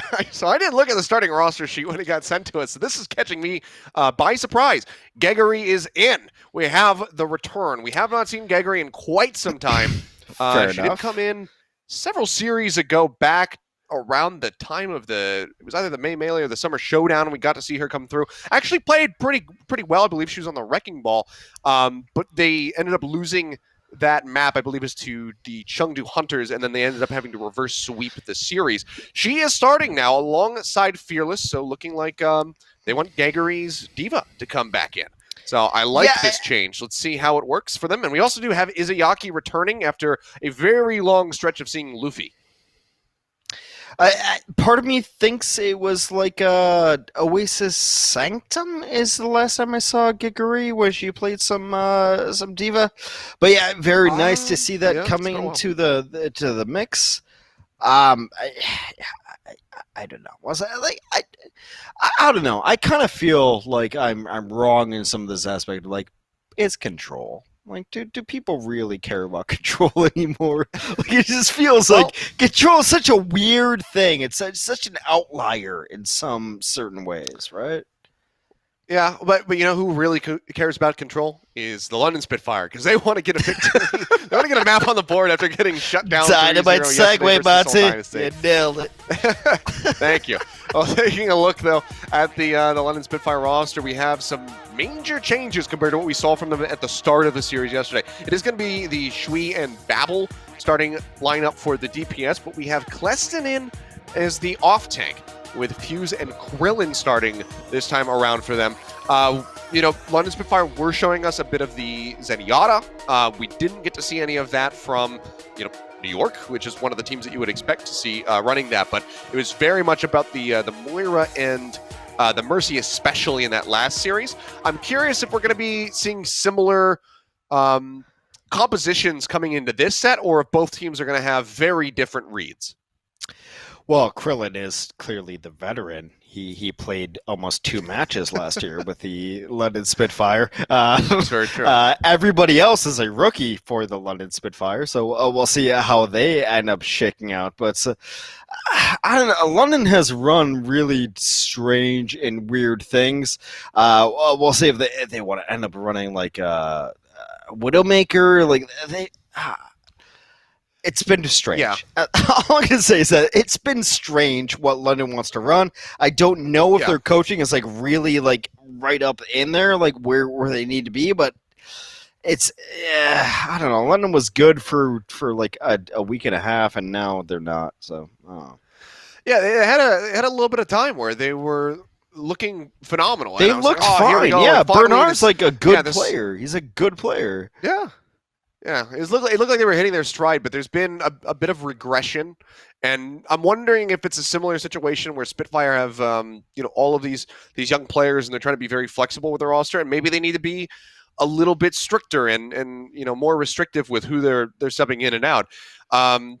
Because like we've been seeing, we saw just yesterday Babel come in. Babel was the one who was playing the Sombra. He was going to McCree, which is fine. He's a fantastic hit scan player, but he's mostly known for the Widowmaker. So seeing him on something like the Sombra is a bit odd when you do have Glister in this lineup. We saw Babel in for map 1, Glister came in for map 2, and then Babel came back in for the third map on that Hanamura. and was playing the Sombra, and it was not really working that well for them. So I'm kind of surprised to see this again for the Spitfire. I'm surprised to see Highly out as well, because you mentioned veterans on this roster. Krillin's obviously been on the team the longest, but Highly has been pretty damn good for them. So I don't know. We'll have to see what they're going to be running. If it's going to be similar to what we saw yesterday, I don't know if that's going to be good enough. If they're going to be going for some of the Mercy plays, and that's why we have Fuse coming in, then I think that this lineup could make a little bit more sense if they're damage boosting somebody like Babel, whether he's on a Widowmaker or an Ashe. Yeah. We do have Ilios, so Widowmaker seems highly likely here. I mean, I don't really want to make the joke, but it's such a good joke about like Babel's EMP. Oh man, it was tough to watch. I think like generally like Hanamura's hard to take essentially, so I'm not gonna make that joke that Babel should have just been holding his EMP for this match. I'm not gonna make that joke. I'm not gonna do it. I refuse to do it. I think you've danced around it enough that we can infer what you're getting at here as well. But I do have a slight concern about like London's DPS line though against Shanghai's DPS line, because like Lip and Flea are just gods. They can play everything, and I'm a little worried about Shui and Babel. Yeah, I mean this is going to be a very tough ask for them. As you can see there though, Dragons currently on the longest active streak in the entire league. And they're going to be looking to push that to a 12 now. Let's see if London can shut them down. Like I said, London is the team that very much cares about control and trying to get that victory here. Flood is going to be on the Echo. And Flood's just playing forward. He's going to get punished. Early. Very, huge lack of restraint from him to not translocate out. I guess maybe thought was going to be JMac has gotten better every week that we've seen him play. Like JMac has gotten better from week 1 to week like 16. JMac's definitely been a better main time.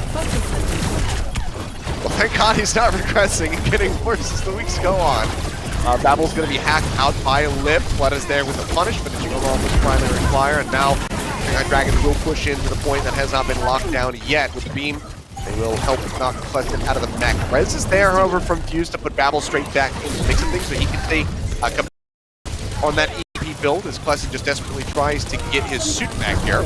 But Fleta will find yet another pick. And London Spitfire, while they do have control of the point for the moment, might be losing out on it fairly soon here. And then they can continue to play forward. See, JMac falling low, doesn't quite have that primal online. If they had that, I think London would still be all in on the point right now trying to contest it. Yeah, especially if they got Shui's ultimate up as well. They were so close to coming back into that. However, Shanghai is able to flip it around. Now London has to figure out what the initiation is, and that's a big one. Yeah, EMP basically solo use onto JMac. This managed to survive through that hack.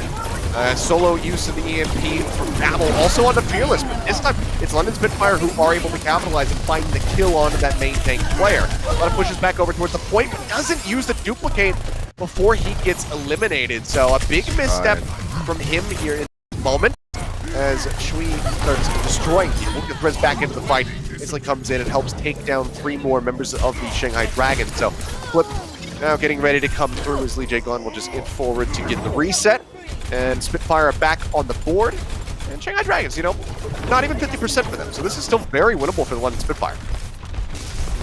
I think actually when the next fight happens, it will be just about even. It'll be about 50-50. Now, the question is like Shui versus Fleta, actually. And it's new to me, to be honest. Which Echo has the better Echo? That's the question. I mean, most would tell you Fleta, but Shui's honestly been looking pretty decent so far here on this map. At least Cleston trying to get back into mech, but does get denied right at the very last second by Fearless. He goes for the Winston, almost has the primal rage up, but now it's going to be hacked. Fire coming in. He'll knock him out of the duplicate, but as he exits, Apple is there to scoop a kill onto Fleta, and they get the punish onto Lee Jae Gon after the res comes through. Shanghai Dragons have retaken the point, so are in control. And with Fearless with the primal rage, the EMP there, they will be able to hold this, and London Spitfire just kind of have to reset and come back in. they're in a great hold spot too. Like they have the Sombra, they have the Winston, they have the Echo. Like there's nothing that you can really go into Shanghai and try to win that. Maybe it's Bevel. Maybe Bevel wins this. Okay, well, again, going for the solo EMP on the J-Mac to get the follow-up hack, as well as Fearless pops the Primal Rage, but he himself going to be hacked by Babel's EMP, who's been keeping decent pace alongside Lip. Back now onto Gegari.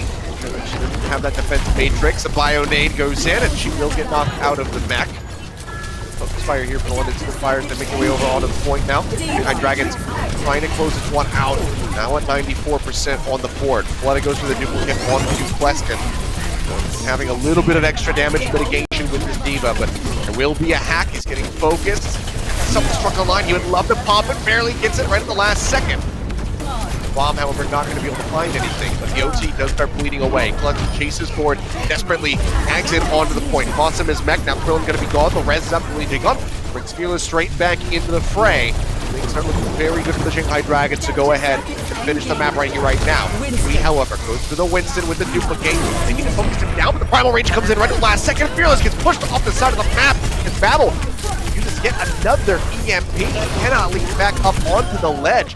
Fantastic little turn of events there, but they can't stay on the point all the same. It was looking good for London. Looked like maybe they were going to be able to turn it around, but the Shanghai Dragons do manage to get the first round. It was alright, but it was just sadness and desperation. Like, that was never really felt like it was going to go the other way. Obviously, they had that in control. We shall see.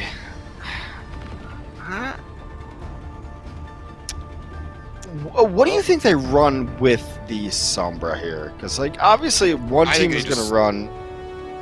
I think it's just going to be Echo again. Yeah, Echo? Maybe McCree, you think? Maybe? Well, the Shui isn't really going to be your prime choice for hit scans. Yeah, so I feel like this is just going to be the Echo swap. Yeah, so we will just have the mirrored comps yet again. No Pharah. We were seeing that's it up here from London yesterday, or at least in their series we were seeing the Pharah come through from the Seoul Dynasty. We'll just be going for the mirrored matchup. The pack here going to be hacked by the Shanghai Dragons, so can consistently just heal back into this little side room and get those health packs coming in to get the team topped up. I do generally think that Shanghai's Sombra and Shanghai's Echo are better than London's Shanghai. Yeah, and I mean, I don't think there'll be too many people who disagree with you on that. Tried and true, whereas London are trying to level up their performances. Lip already has an EMP online. He's going to use it. Managed to catch both of the tanks. They had a boost on the J-Mac, but trying to stay alive. There's a lot of resources into him to keep him topped up, and actually, it will work out. So EMP does not lead to any kills. Now Babel has the opportunity to try and turn things around with one of his own. Coming up online now. As he gets it, does fall, but it'll be a trade-off. He always finds that kill, but Shui punishes. Rez comes in, Babel's back into the fight. Spitfire doesn't really try to get this flip, but will die as this Lee J gone. And with 3 members now eliminated, it seems like, London will be able to get on the board. So similar percentage from what we just saw on Lighthouse as the flip does come through, 43 for Shanghai. London was able to smoke a lot of the Shanghai Dragons, however, they were just still sitting on the point.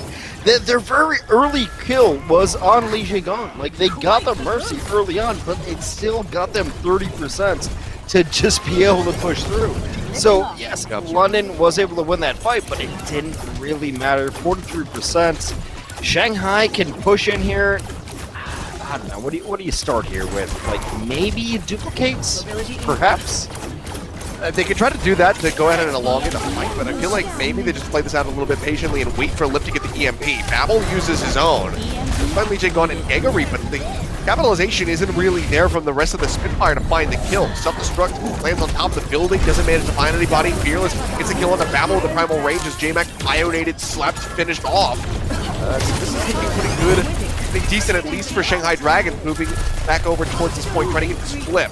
Spitfire for the moment at least will have a very slight lead. It's Shui right up in their face. Still holds on to this duplicate to try to get out of a sticky situation. Self-destruct out from Fleta. For a pick, doesn't find it, but does manage to get the remake there before he switching straight back over into his Echo form. Pushing forward, looking for Lee Jae-gon. Shui will manage to find that. Point is still there for London Spitfire, so managing to persevere. Shanghai Dragons in this crazy, chaotic fight that doesn't net them the point do manage to build up another EMP effectively here for Lip, so maybe that'll be the turning point, but the EMP so far have been pretty lackluster from Shanghai. Lip has been basically trying to focus fire JMac and Kleston, and the follow-up hasn't been there to actually eliminate the tanks. The value has absolutely not been there as far as EMP goes. There's a giant EMP gate. Okay. 3? They managed to get both the tanks again, and this time they actually killed JMac, so mission accomplished to get rid of the Winston. But that being said, it's into overtime now, so London Spitfire, if they can turn this around, they'll be able to take us 1-1. And of course, really is the finish, but yeah, Flip will just be there. So Shanghai get the point. London just playing this one passively, resetting, and I think that's definitely the better move. The follow-up has been ultra unimpressive. Like, they never go in. You're powered up. Yeah. Maybe the Zip, maybe Krillin has something. Ooh, well, the tanks from the Shanghai Dragons get feisty. They managed to find 2. And Lee Jae-gon is just so elusive. Just dips and dives around, eludes Shui, and make sure that he does not get picked off there. So, a good start here for Shanghai as they try to push this to 100%. 25 left to go in that regard, but Babel got this EMP. They can actually nail an EMP bomb combo. This could be really huge for London, but yeah, I think it's the map doesn't really allow for that sort of play to happen. They kind of have everything. What? Okay. Shui goes for the duplicate on the Mercy. We'll have he's got a Valkyrie. A lot of extra healing being pushed out, but Twin Spikes first with an EMP. Manages to find 3 and Krill's the first to fall. Shui goes in, looks for the res, gets pushed away before he can use it. Now is back here on the Echo. It's picked off EMP. Still waiting in his back pocket, but might not be given the opportunity to use it here. 99 to 99% Shanghai Dragons looking to close things out as Fleta has the same exact thought. Wants that extra res if it's necessary, which it is not. The Shanghai Dragons in 2 fairly close rounds of Ilios will be able to take this map. Actually, pretty close. I think either team could have pulled that one off at the end. Like there was back and forth, and it was kind of weird. It was sloppy. It actually wasn't fun to watch. Actually, it was a little bit sloppy, kind of compositions that both teams played. But definitely they pulled it off there, and I don't know. Like if you're London, you have to feel like you just kind of you want to run it back, right? You want to run it back against Shanghai. Yeah. So yeah, they absolutely need to. But I think even with the first round of Ilios, the scoreline not quite as close. Obviously, as the second. It was super close. It was. Yeah, I expected it to in be that more series. one-sided. I really did expect it to be more one-sided, but like actually, both teams just. It was just like 10 seconds here and there, like really. Yeah. Yeah, on paper, you kind of come into this expecting, maybe back-to-back 100 zeros at the hands of the Shanghai Dragons. Does not happen. So London still very much present in the series. We'll see if they can put a win on the board, though, when we come back from map number 2. So stay tuned, guys. We'll be back in just a few minutes. Coca-Cola is the official refreshment of the Overwatch League.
The Overwatch League is brought to you by HyperX.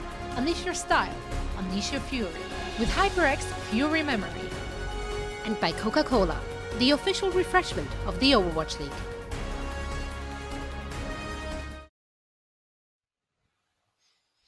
All right, we are back and getting ready for map number 2 here in this second set of the day. Shanghai Dragons able to take Ilios against the London Spitfire, but pretty close round 6, so I don't think that there's... I think there's hope. I do think that there is hope for London Spitfire fans here, and maybe they can turn it around. Maybe they can put a win on the board. How dare you give me hope? I don't think so. Really, I think it's the least I could do for you. I think it was pretty bad. I don't really think it's actually really surprising how good Seoul has looked. So, like, that's what's surprising about it. Now as we go into what was it, Hanamura, right? Like I think Hanamura is just gonna walk over. I think people. that might be map 3. But I'm not sure. I didn't get to think look we're at the in map Hana. set, so I'm actually not sure where we're going. Yeah, We'll think find out in a Hana's minute, next. though. I'm sure it'll pop up. Anyway, the point is that Seoul is not as terrible as Seoul should be. Like that's the ethos here that we're coming to, because they look awful for a lot of times, and then somehow the meta suits them, and then Seoul is okay, and then people with Soul flares have confidence, and they shouldn't.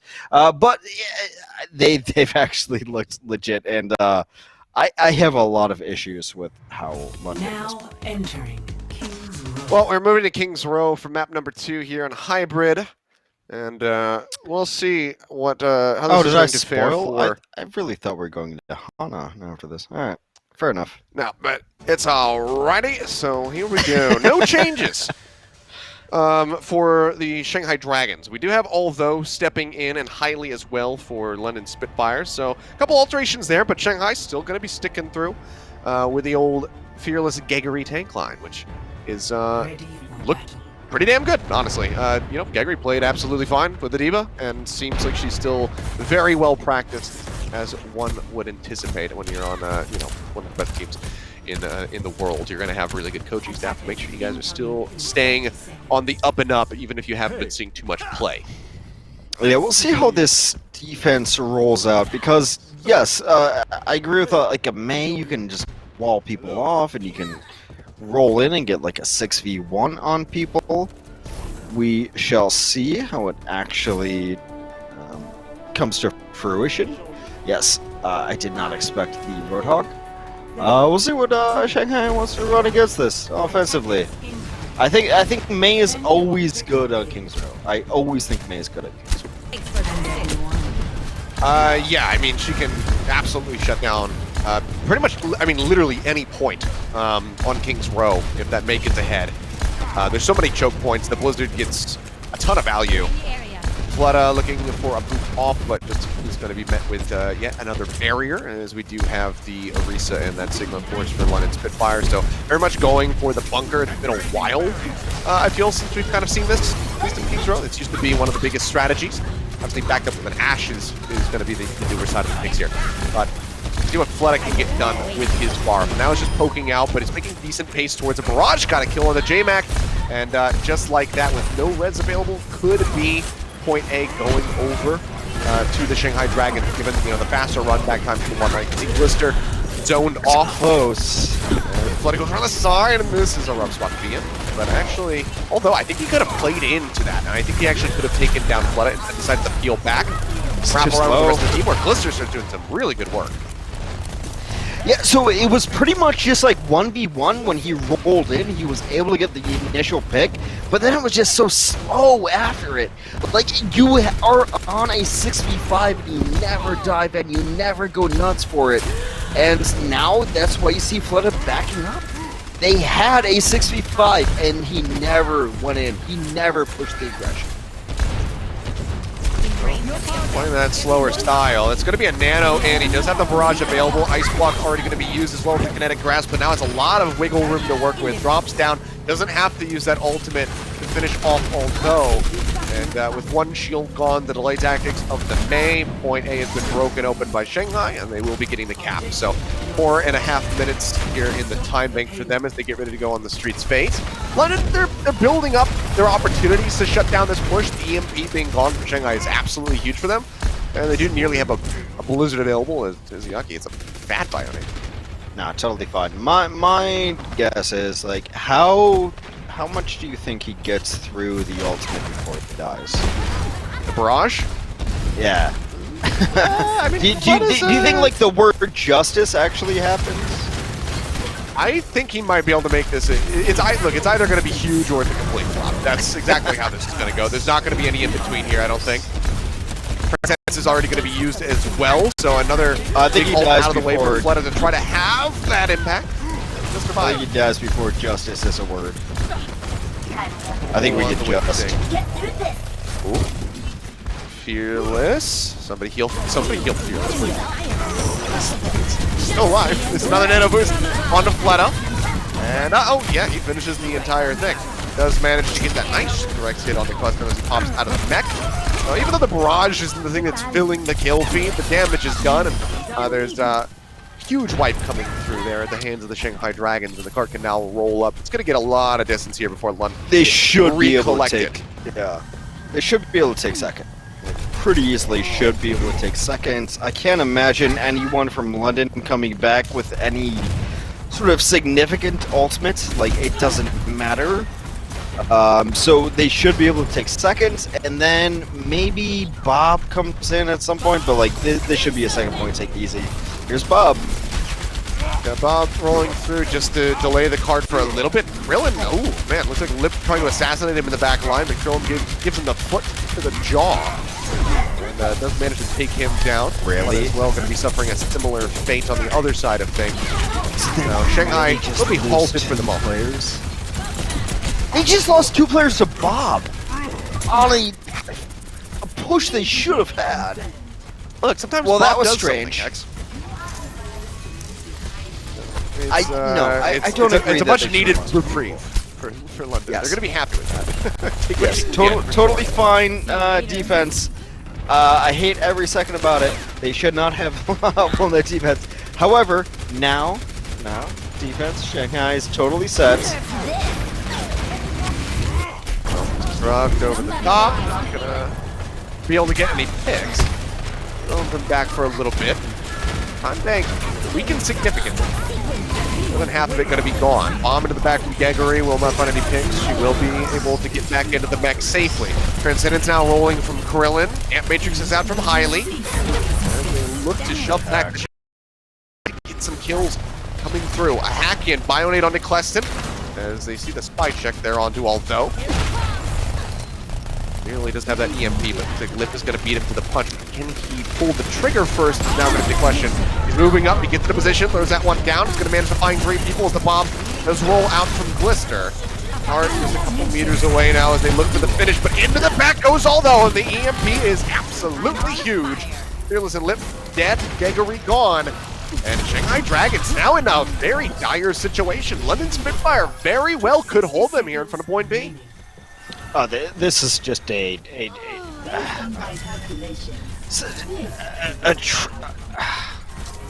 forgot the word.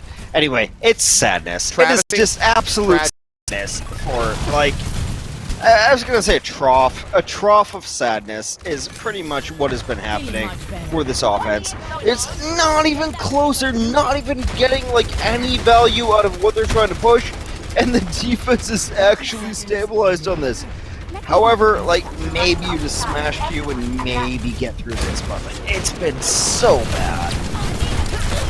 It's not been a good look. BJ Gong getting pinched on and does get eliminated before he can get the Falcon online. Nano boost has to be used on the Fearless. How? As he jumps in, does get the Primal Rage available and displaces Hylie. Managing to finish him off. Now looks for Krillin, who, will be taken down. Those are going to be dead. Looks like maybe finished himself off with his own dynamite. And the cart will not be held in front of me. They got it! They do get that. Yeah. So a minute and a half is all that they have now, and they had to use quite a bit just to get that. EMP self-destruct is likely to be available here for the Shanghai Dragons, but I don't know. Although he's been making really good pace, he's been keeping up with Lip and has been finding more members so far here on Kings Row at least to hit with an EMP. So he's been very competitive against Lip and has really allowed for London to have these really close defenses thus far. Currently getting picked off though, not going to be doing London any favors, and the cart is just moving forward for free right now. Maybe Flutter hits some shots. My goodness. Giant And that is, yeah, EMP bomb. You know, I was kind of staying it because I was like, I think this is all they have. Maybe it'll work, but they made it work. Absolutely huge self-destruct there from Gregory. Great lob in on that ultimate, and that shuts down the London Spitfire defense. But that being said, only 37 seconds for the Shanghai Dragons. So this was still pretty successful overall for London. If they can, you know, obviously make it to the end, even if it's an OT, they will get pushed back up to a minute. We'll take a look at the EMP setup. It should have been way worse. But somehow Shanghai is able to pull off these last seconds. And I think that, like, that's the EMP that they needed. Because it's an EMP that they denied the other team, although had an EMP, and he was unable to pull it off. So just barely pulling it off was the Shanghai Dragons. Which is not something that you normally say. Normally they pull it off convincingly. They completely crush their opponents, and London is doing a good job of giving them a run for their money right now. Be curious to see if they stick with this. Do they go for the Pharah Ashe on the attack and just skip over the Sombra? It might be the case. You just replicate what we saw from Shanghai. It has happened over the last couple of days where teams know that the other team's going to run like an Ashe or a Widow, but they're like, yeah, but still Pharah's good. Like, if you could just hit like 2 in a row, you're okay. Doesn't seem like London wants to run that. They're going to go with May instead. Yeah. Okay. So, changing it up. You see Lip around the back. And they do force the translocate, so now can start focusing on getting through the initial choke. Looks like they're going to be going upstairs, yeah, into the theater to drop down through the window and then try to move up around the high ground. So I'm out of here. Pretty long approach here for the London Spitfire. Okay, they're not around. Okay, I thought maybe they were going to go for high ground, but they're just going to be dropping down this way. Just wanted to avoid the choke. It's like a slow roll. Try to roll around this like medium pack. Start inching That forward. one's actually touching point. They're taking their time. Tiptoeing their way up, and now they get the bunker set up. Was waiting for the shield there. That was J-Mac. Bionade plus the dynamite. That's quite a bit of damage to him, but Gregory should be finished off, although gets the headshot on the right click. And now there's no Sigma. There's no actual barrier here for the Shanghai Dragons. Just this bubble. The first tick is London coming should be in. able to They will squat be able to pick this. this up. They should be able to squat this easy. Yeah. Well, the EMP could break them out of this this bunker setup that they do have, but Shanghai have to be ready to go. They're trying to buy as much time as possible for Jaeger to rejoin, and now they will go in for the fight. 3 members going to be hacked here. Miley, one of them. Weston falls down to a sliver of HP. They barely managed to finish him off, but now before Flutter will fall as well. Mortality Field is used. Amp Matrix is out, and Krillin safe enough to get the res. That team up back into the fight, but Gregory's getting feisty. She's pushing up, and she is she's starting to take some names. That point blank kill over on, and now pushes forward here with the rest of the squad. The 2 ticks going to be given up by the Shanghai Dragons, but they do manage to stave off the London Spitfire and get the reset. Yeah, nice recontest from the Spitfire, or from the Shanghai Dragons to bring that back. Just kind of watching like what Giger is doing. Gigery was like the diva player for this squad for a long time. I'm just wondering if she still has the gets in her. Yeah. Been looking pretty good, and the Sigma not looking too shabby as well. Nearly has her flux ready to go. Klessen's been sitting on his for a little bit longer. And, I mean, London in a decent position with these ultimates. They could just go ahead and shut them all down, and that's what he's looking to do. 5-member EMP coming in. Krillin takes to the skies with the Valkyrie. but the healing is not going to be enough to try and keep JMac in this fight. However, headshot goes in. Gets rid of Geguri, ensuring that she cannot use the flux. Has to now try to run back yet again to rejoin the fight as Lee Jae-gun will go up with the Valk of his own. They're down. This is there for JMac, drops the supercharger. London are again here on the point. Picked up to 84.4%, trying to get across the line. Get that 2.5 minute time bank pump up. Capping this out. Mana Boost goes in on the field as Geguri just floating herself back into the point. Blizzard is out. Goes for the flux, manages to catch two. Drops him back down to the ground. The immortality field there from Hylie will keep him alive. Geguri falls low, pops the kinetic grasp. Go ahead and get that shielding in. Grisha goes forward, takes down Quest. Great recontest here from the Shanghai Dragons. And they will hold back the London Spitfire, who are now in danger of getting full good health. God. That's filthy. They should not have been able to pull that one back. That was a set. That was London's. It was 100% London's. London came in, they had like 3 up on that, and they just were unable to close out the fight. And then essentially Dragons come in and do dumb shit. They did a bunch of dumb shit, and London lost that. No. Okay, Good God. Lip is going to be eliminated. 4-member EMP. Doesn't lead directly to any kills here. Have 2 ticks, but yeah, it's looking like this might just be done. Krillin tries to go in. He almost gets the res finish, but Fleta has the headshot. None of that makes headshot. sense. None of that makes sense. Now onto the Bob.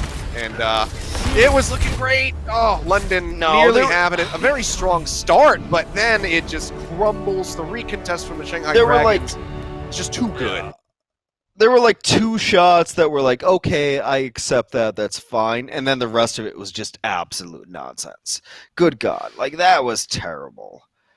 Well, all right. It fell apart. It unraveled. Shanghai's a great team. I guess that's what we're going to say. Shanghai's a great team. Oh, God, London's so close to being good. They're close to being good. They're just like a young, I don't know. Like, they're close to being good, though. I think that putting up a performance like this versus Shanghai does indicate some strength here to the roster. They're looking a hell of a lot better than they did yesterday, that's for sure. But we can talk about more of this in the game break, which is going to be coming up in just a few minutes. So stay tuned, guys. We'll be right back with that. The Overwatch League is brought to you by Cheez-It Grooves. Deep flavor, deep crunch. It's a mind crunch.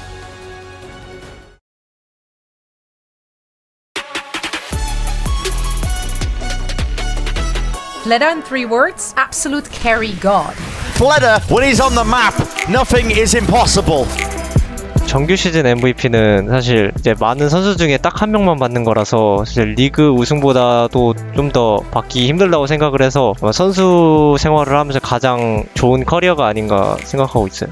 Fleta joining the Shanghai Dragons has reinvigorated him. We are getting back to prime-time Fleta. Fleta has such carry potential that they literally had to name a stat after him, the Fleta deadlift. When his team needs him to absolutely carry them to victory, no one does it better than Fleta. Fleta, you kidding me?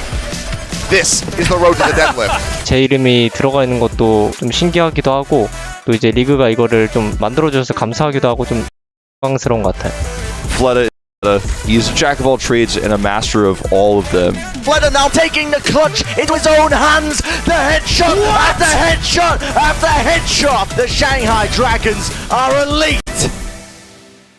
Will Fleta walk away with the T-Mobile $100,000 MVP prize? Cast your vote today.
Alrighty, and welcome back, ladies and gentlemen. It's now time for our game break presented by Pringles Wavy. As per usual. I can talk. It's only my job. Whatever.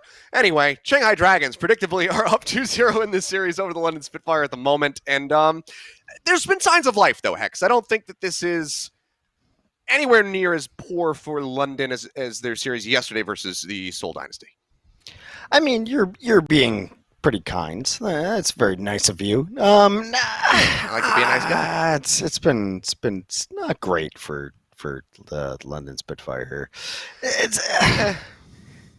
I think actually, I'm gonna do this right now. This is gonna be my crunch time, presented by Pringles Wavy. I just want to point out we have sponsors, I guess. Any team who plays against Shanghai Dragons is not going to have a good time for the most part. And I think that London is having about as good a time as they could anticipate, if not a slightly better one than they could anticipate. I actually think that they're not playing this poorly, but that Shanghai is just so damn good that they can still just be like, okay, well, like you're still playing well, but we're better.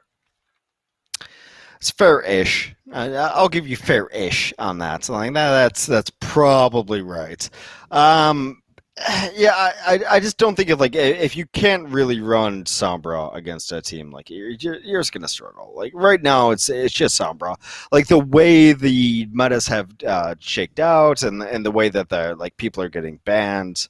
I guess we don't say banned anymore. Like the people outside of the pools. They're out of the hero pool banned. Anyway, so you don't have like a Genji, you don't have like a Tracer. Like, yeah, Sombra is just gonna crush you. Like, you're just gonna get wrecked by Sombra. And the best team in the entire Overwatch League is the Shanghai Dragons when it comes to Sombra. Like, they have the best Sombra in the league, so that's just gonna happen. Yeah, I don't know. Spitfire kind of bad though. I think that if they had brought Glister in for Shui and maybe kept Babel in and ran I don't know. People keep saying this. Like, people keep saying about Glister. I don't know. I haven't seen it this year. Like, I haven't seen him like really be like the guy. His Tracer, but unfortunately banned. So can't bring that out at the moment. But I think that if we had seen Babel and Glister on here on King's Row in that last map, I think that that actually would have had potential for them to maybe not win the map, but at least take point A and get some distance going with the cart. I think kind of getting shoehorned into the May did cost them because Lip's just kind of sitting there, and the EMPs were more impactful, time and time again from what we saw compared to the Blizzards that were coming out. So I think maybe if they had made that kind of roster alteration, we could have seen a very different map of King's Row, but it's Shanghai. I mean, like, what are you at the end of the day? What are you gonna do? You're absolutely right. It's like when teams play against like San Francisco and NA. It's like, yeah, they're just better than you. They're just straight up better than you. You're not gonna be able to like match them meta wise or not. You can't out strategy them. You're just going to lose. You're just going to lose. And like, yeah, that sucks. But I think like the weird thing is like when we watch these teams, like, do you lose less than the other teams? Like, that's always the question. Like, how not losing are you? Like, do you not lose as bad as the other teams? Is always the question when you look at like Shanghai and when you look at San Francisco. And that's why I like to give London a little bit more credit here, because I think that compared to yesterday, this is a pretty significant bounce back for them. Getting 3-0'd by Seoul Dynasty, who's been so inconsistent throughout the 2020 season, kind of, throughout their existence as a franchise in the Overwatch League, that's a pretty damning result. But to come in and then be pretty, decently competitive at times versus one of the best teams in the world, I think that is a good showing for London. It's obviously not what they want. It's not what the fans want. They want a victory. But sometimes, when you're playing against a team of Shanghai's caliber, a victory is just too much of an ask. But I think that there are glimmers of hope here still for London. Do I think this is going to be 3-0 still? Absolutely. But do I think that they can take this series and then move forward and then beat some of the other opponents in the APAC region? Absolutely. This is not looking like a team to abandon hope about. Yeah, no, I think you have to be realistic as like a London fan. Like, look at this team, like what they just redid and rebuilt and everything. Like, this London team should be, they should be terrible. They should not be a good team. And they roll up like very first week, and they're close to New York. Like, this London team has actually made some waves. And you don't. A lot of people didn't even know most of these people, like when they started out on the roster. So, like, yes, London has been playing pretty well. I don't think you expect them to beat Shanghai, but like my thing is always like, hey, can you be close? Can you roll like close? Like, can you maybe like look like they could have gotten beaten? And so I actually think like London's a legit team right now. And Shanghai is just. I don't know. They're Shanghai. Like, they have all-stars on the bench, in my opinion. Yeah. Shanghai is transcended out of our plane of existence and comprehension. They are now a collective deity.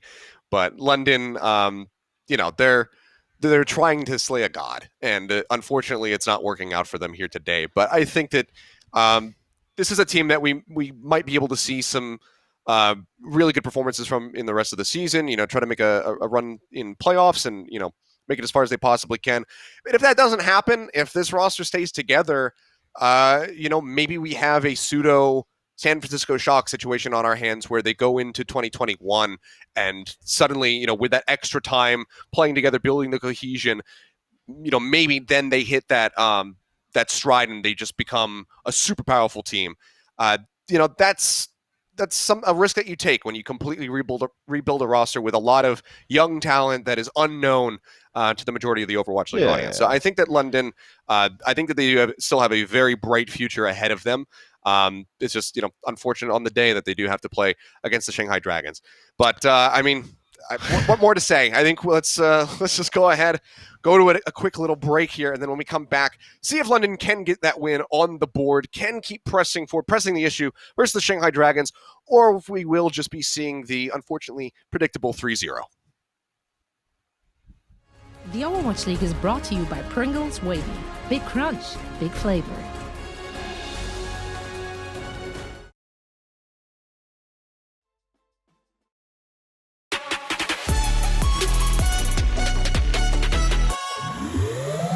Void is a player who's extremely talented.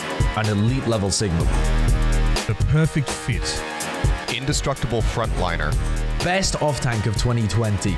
Really empowers Shanghai to do what they do, so he's got to be an MVP candidate. Void turns up the heat in the opening. Able to set the stage. The Dynasty pushed out. He's finding 2 kills, making 3 on the high. And now you see with a team that's got the talent around him, just what Void can bring to the table. It's really such a great comeback story. 상하이가 이번 시즌 더욱 강해지게 된 것은 그냥 팀원이 전부 다 열심히 해서가 아닌가라고 생각하고 제가 선수로서 팀원들과 팬분들에게 남기고 싶은 인상은 재미도 있는데 잘하는 이런 선수가 있었다라는 기억으로 남고 싶어요.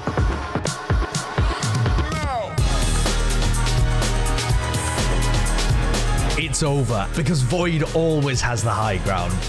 Void's domination of areas of maps, his map control, his positioning, his ability to just force his Sigma into locations and rain damage from above, that's what has been winning Shanghai Dragons these games. It's Void, baby. Will Void walk away with the T-Mobile $100,000 MVP prize? Cast your vote today.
The Overwatch League is brought to you by T-Mobile. Switch today and rank up to America's largest 5G network, T-Mobile. And by State Farm. For auto, home, or renters insurance, like a good neighbor, State Farm is there.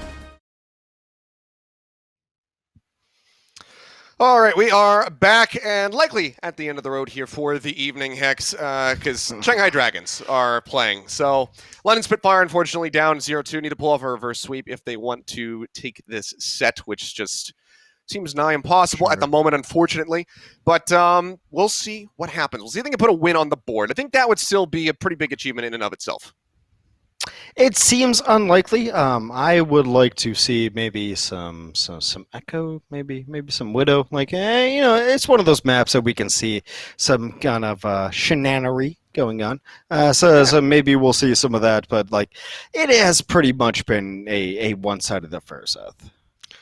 It has been, like we talked about in the game break, and kind of just generally throughout. Some moments you can see the light, you can see the silver linings for the Spitfire at times, but it's just those very quickly get shut down when you're playing against Shanghai Dragons. Lip has just been free farming these EMPs. Babel was keeping up with Lip, actually, like genuinely was building his EMPs about as quickly as Lip, which is impressive in and of itself. Yeah. And I would, like I said, I think that the Glister Babel combination would have some wonderful opportunities if they want to run the Sombra Ash, but if they're going to go for something like the Echo, that you're alluding to, then leaving Although in, having Shui come back through, that is definitely the play. Well, and like it was almost supposed to be a joke, right? Like Babel like being on Hanamura, like last night's Babel it wasn't great, right? So like the idea was like to make fun of him, but like they've actually been kind of close, and I don't know. I think that Shanghai is just a better team across the board when you look at like what they have on tank, on support, on like everything across.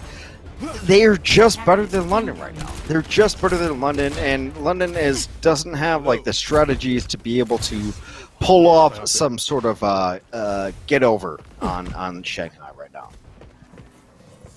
Well, first on the defense is London, so let's see how they fare.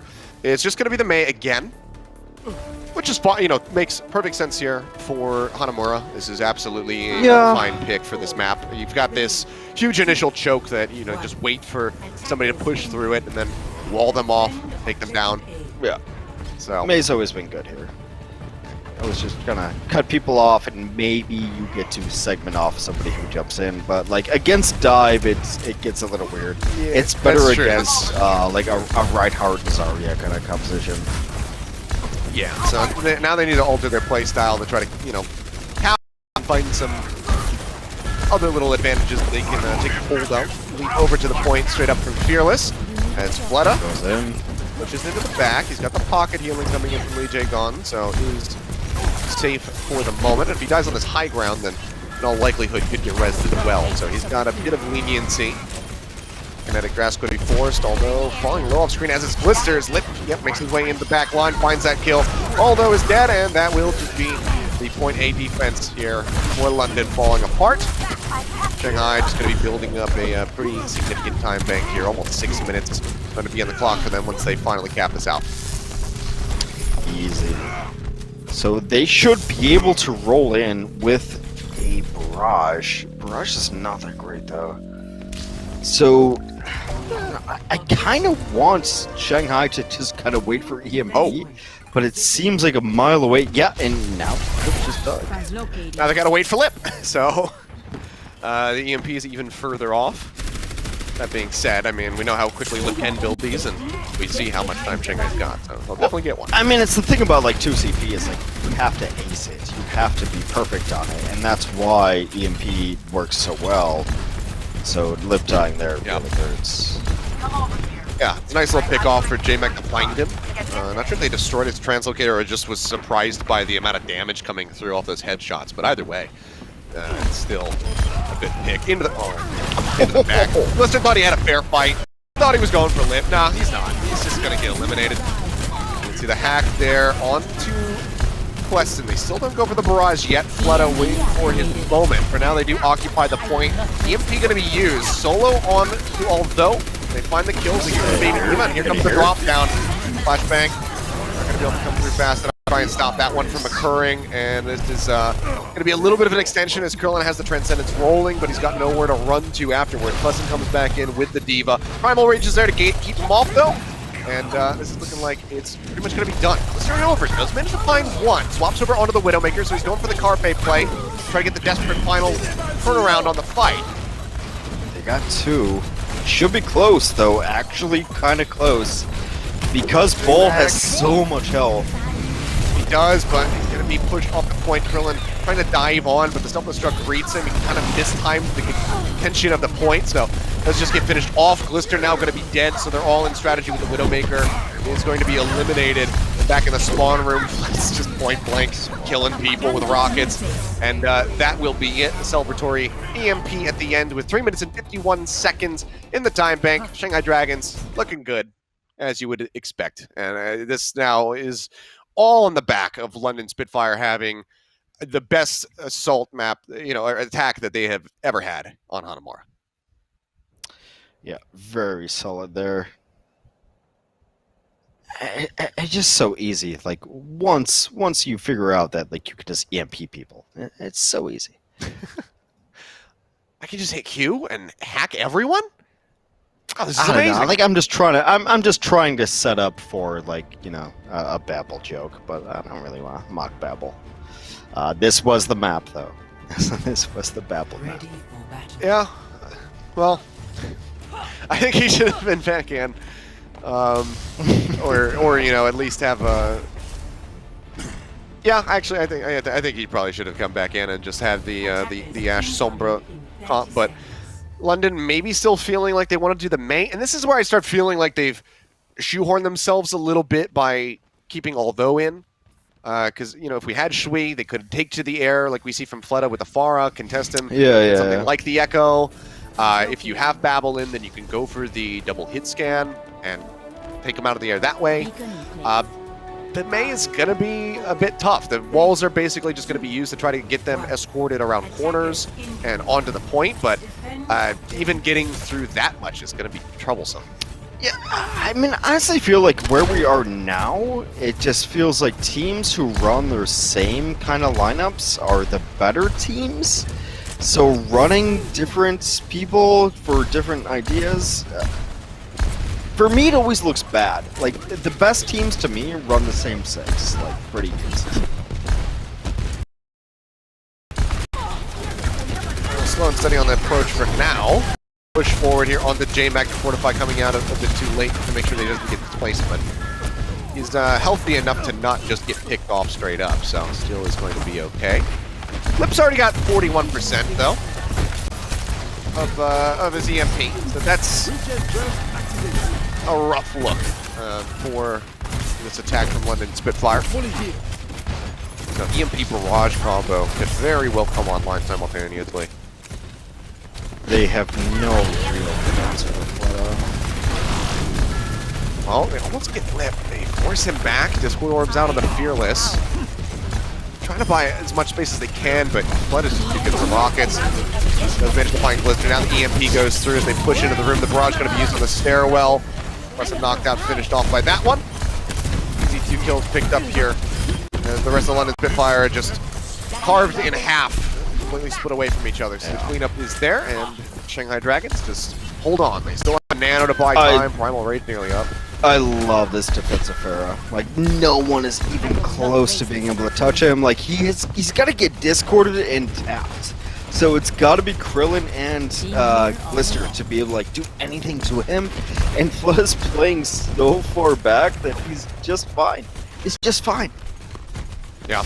I don't think Pharah is used enough in many of the competitions. They got down Lip. He's going to be sprinting back over to the point though. The problem is London Spitfire aren't really during that downtime of having the man advantage.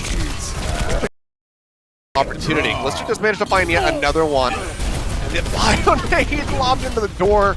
Actually takes out Glister after he pops the Deadeye. Krillin will get rid of one. The res is going to be down, so no main tank here. There's certainly an opportunity for London to try to press forward now that they have this EMP online. Although, however, it will just be, living up to his name, making me have to say, like, they got it. Although, they're just going to lose that. But, being said, things still pressing forward. Very back and forth now. The fight becomes extremely scrappy. Self-destruct is going to be used, and Geggery makes it back into the mech. But Fury arriving is looking for some more picks. The McCree from him, and looking a lot better thus far. On the side of London on this attack. Almost get that first tick, and now force Geggery out of the mech and finish off Fleta. So this is actually looking like a cap now here for the side of London Spitfire. Yeah, with Fearless gone, there is just no way that they could actually turn this. So this is going to have to be time buy for Shanghai Dragons to try and stop the cap on B. They got the Ana early, so they were definitely going to be able to get that pick. It is a little over 3.5 minutes for London to push forward. And now the question is, where does Lip hit this EMP? That's what I've always said about like these teams that are good are the teams that have Sombras. So does Lip get a better EMP than Aldo? You would assume as much, but I'll see how it actually plays out. They have to play this pretty perfectly. They have, I mean, this camp bomb combo can be huge for London here, but although bio-nated and yeah, just can't get out of there, so London's just gonna have to wait for him to come back now. Well, that's just a fight, already. though. Like, you can't go in now. Yeah, exactly. It's just instantly time consumed off the clock for him to run back, which you can at least do quickly. Stacking up the ultimate, but is it gonna matter? Well, at least not in this fight. Immortality Field taken down, and that's just going to be the Curly down, highly down. Like, yeah. 2 healers down. down. They don't stagger plus him longer. They just finish him. So being merciful are the Shanghai Dragons. But I mean, if they can just consistently dance around London and stop them from being able to use their ultimates, then it's still just as effective here for Shanghai. I mean, London has had an issue of trying to really combine their ultimates and make fights better than they should be. Like, right now, they almost have 6. Like, London should be able to win this next fight, right? But I don't have confidence that they will. Like, it should come out like EMP and then everything else. Everything else should follow EMP, but we'll see. Yeah, look at this zone back Fleta. A little bit of damage onto him. Fearless almost got shredded. Discord over to Krillin. As far as his target priority, and it seems like everybody's focusing on those targets pretty well. So at least that communication for London seems like it's pretty on point. But, running out of D-Mage. Nice shot. To stay alive. Easter. Lee J gone. Now we're over to the point. EMP does come through. Fearless and Geggery both going to be hacked. EMP now inspiring and thinks, no, but actually Fearless got absolutely shredded before he could use a Primal Rage. So self-destruct from Geggery is not going to be able to find anything. Bob is out on the in the little corner here, and J-Max got no HP. It was looking really good. Had some high hopes there at the end. Yeah, it's just, for two down. Try to press like, through, but 2 down, reset. Like, it doesn't matter that they got the opening kill. Like, it doesn't matter at all. Well, now they get they have the 1 tick. They almost got to 2, but with 50 seconds remaining and Lip about to have an EMP. This is not looking good. Great check does spot him out, but it's gonna be okay. Grabs a mini pack, just translocates back to reposition that. As although moves away from the Sombra, goes back to the Meg. So feels like this is his most comfortable, as Fleta is on Junkrat. Somehow I didn't notice that until just You would love to get your your Junkrat up here and like try to open up a window and maybe get something up top, but right now Shanghai's definitely in the position. Really desperately trying to get a bunker set up here, but just shield Fleta right now. Bouncing him in, Accretion will stun, but no one can press forward to finish off the Junkrat. Yeah, Matrix is out. EMP hits from Lip, manages to find 2. Immortality Field comes through from Highly, but you can see them just pushing forward off the point right now. And again, it's just the London Spitfire completely segregated away from one another, completely split in half, although goes into the ice block, cancels it early, trying to get back over and assist his teammates, but just has no. It's finished off by the concussive mine. We'll find Lip, but that's going to be his last kill of this series. As the series comes to a close, Shanghai Dragons, they successfully hold London Spitfire here at point B, and they will take this with a 3-0. So some nice 3 Overwatch for us today, Hex. I mean, it's not necessarily surprising, but yeah, I wish more so the first series. A little bit closer. Yeah, definitely. Yeah. Shanghai is I don't know. You've been doing APAC for a long time, so Shanghai is the San Francisco to APAC. Like, can we do that? Like, as long as Wolf's not here, I can say that Shanghai and San Francisco are the same team, right? He's going to be watching at home and just molding at the moment. Just like, damn it, Hex! Dude, Hex, no, absolutely no. Shanghai's so much better than San Francisco. You're an idiot. Like that, I'm expecting that, and I'm fine with that. Maybe we'll find out. Maybe we'll find out at the end of the season. Maybe in the grand final. Who knows? But I consider Wolf a friend, but yes, that will happen. He's very passionate, is what it is. But I mean, you could say Shock, you could say Philly, Paris, the 3 teams in NA that have been across the board at the top of the standings. Shanghai is really one of the only ones that's been consistently at the top of the standings in all 3 tournament finals and whatnot. Yeah, so, it's not even really been close in APAC. Like it's pretty much just Shanghai, and then like maybe sometimes Guangzhou, Hangzhou, maybe, but it never feels that way. Like it just feels like it's just the Dragons. It's just the Dragons in APAC. Yeah, they're very much constantly up there. So I actually missed the call from our producer, so I don't know who our player of the match is, but we're going to find out in a moment as we do go ahead and present it. It's Fleta. Okay, I could have guessed. I might have known. It was either him or Lip, but it is going to be Fleta, our player of the match. Fleta is by meta. Xfinity. He is. I mean, this guy is just completely flexible. It's, I had the interviews for MVPs. I know you did as well, and one of the ones that we got to talk about. The guy looks reinvigorated on the Shanghai Dragons. He never looked better, in my opinion, than he looks right now. The guy was able to out when he was on a completely team that was flash luck back in the APAC days. Still had some shining moments from time to time on the Seoul Dynasty. But here on Shanghai Dragons, he's found his groove. He's able to pull off deadlifts on a team that doesn't even need a flat deadlift to try and find success. Everybody on this roster is absolutely excellent. And the fact that Fleta can still stand out is impressive.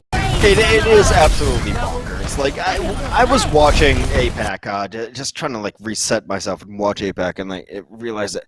And when I started, like, I want to be NA biased. I want NA to like win these MVP awards. I want them to win all this. I was watching Flood. I was like, yeah, but he's just good on everything. Like that's not fair. Yeah. He's good on everything. Like he's good on this. He's good, like that's what value means to me. Like that, like most valuable player when you look at Flood is like, oh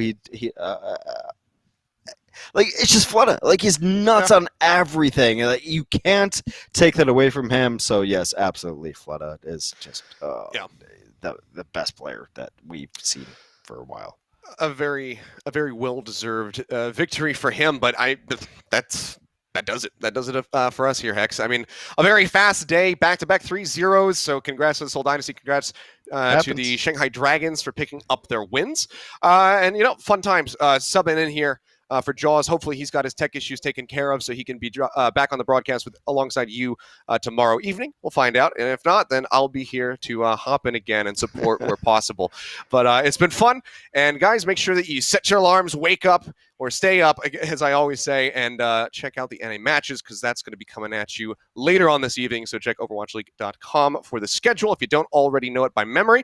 But that's it from us. Thank you guys for tuning in, and we'll see you next time. The Overwatch League is brought to you by Xfinity, the preferred internet provider of the Overwatch League.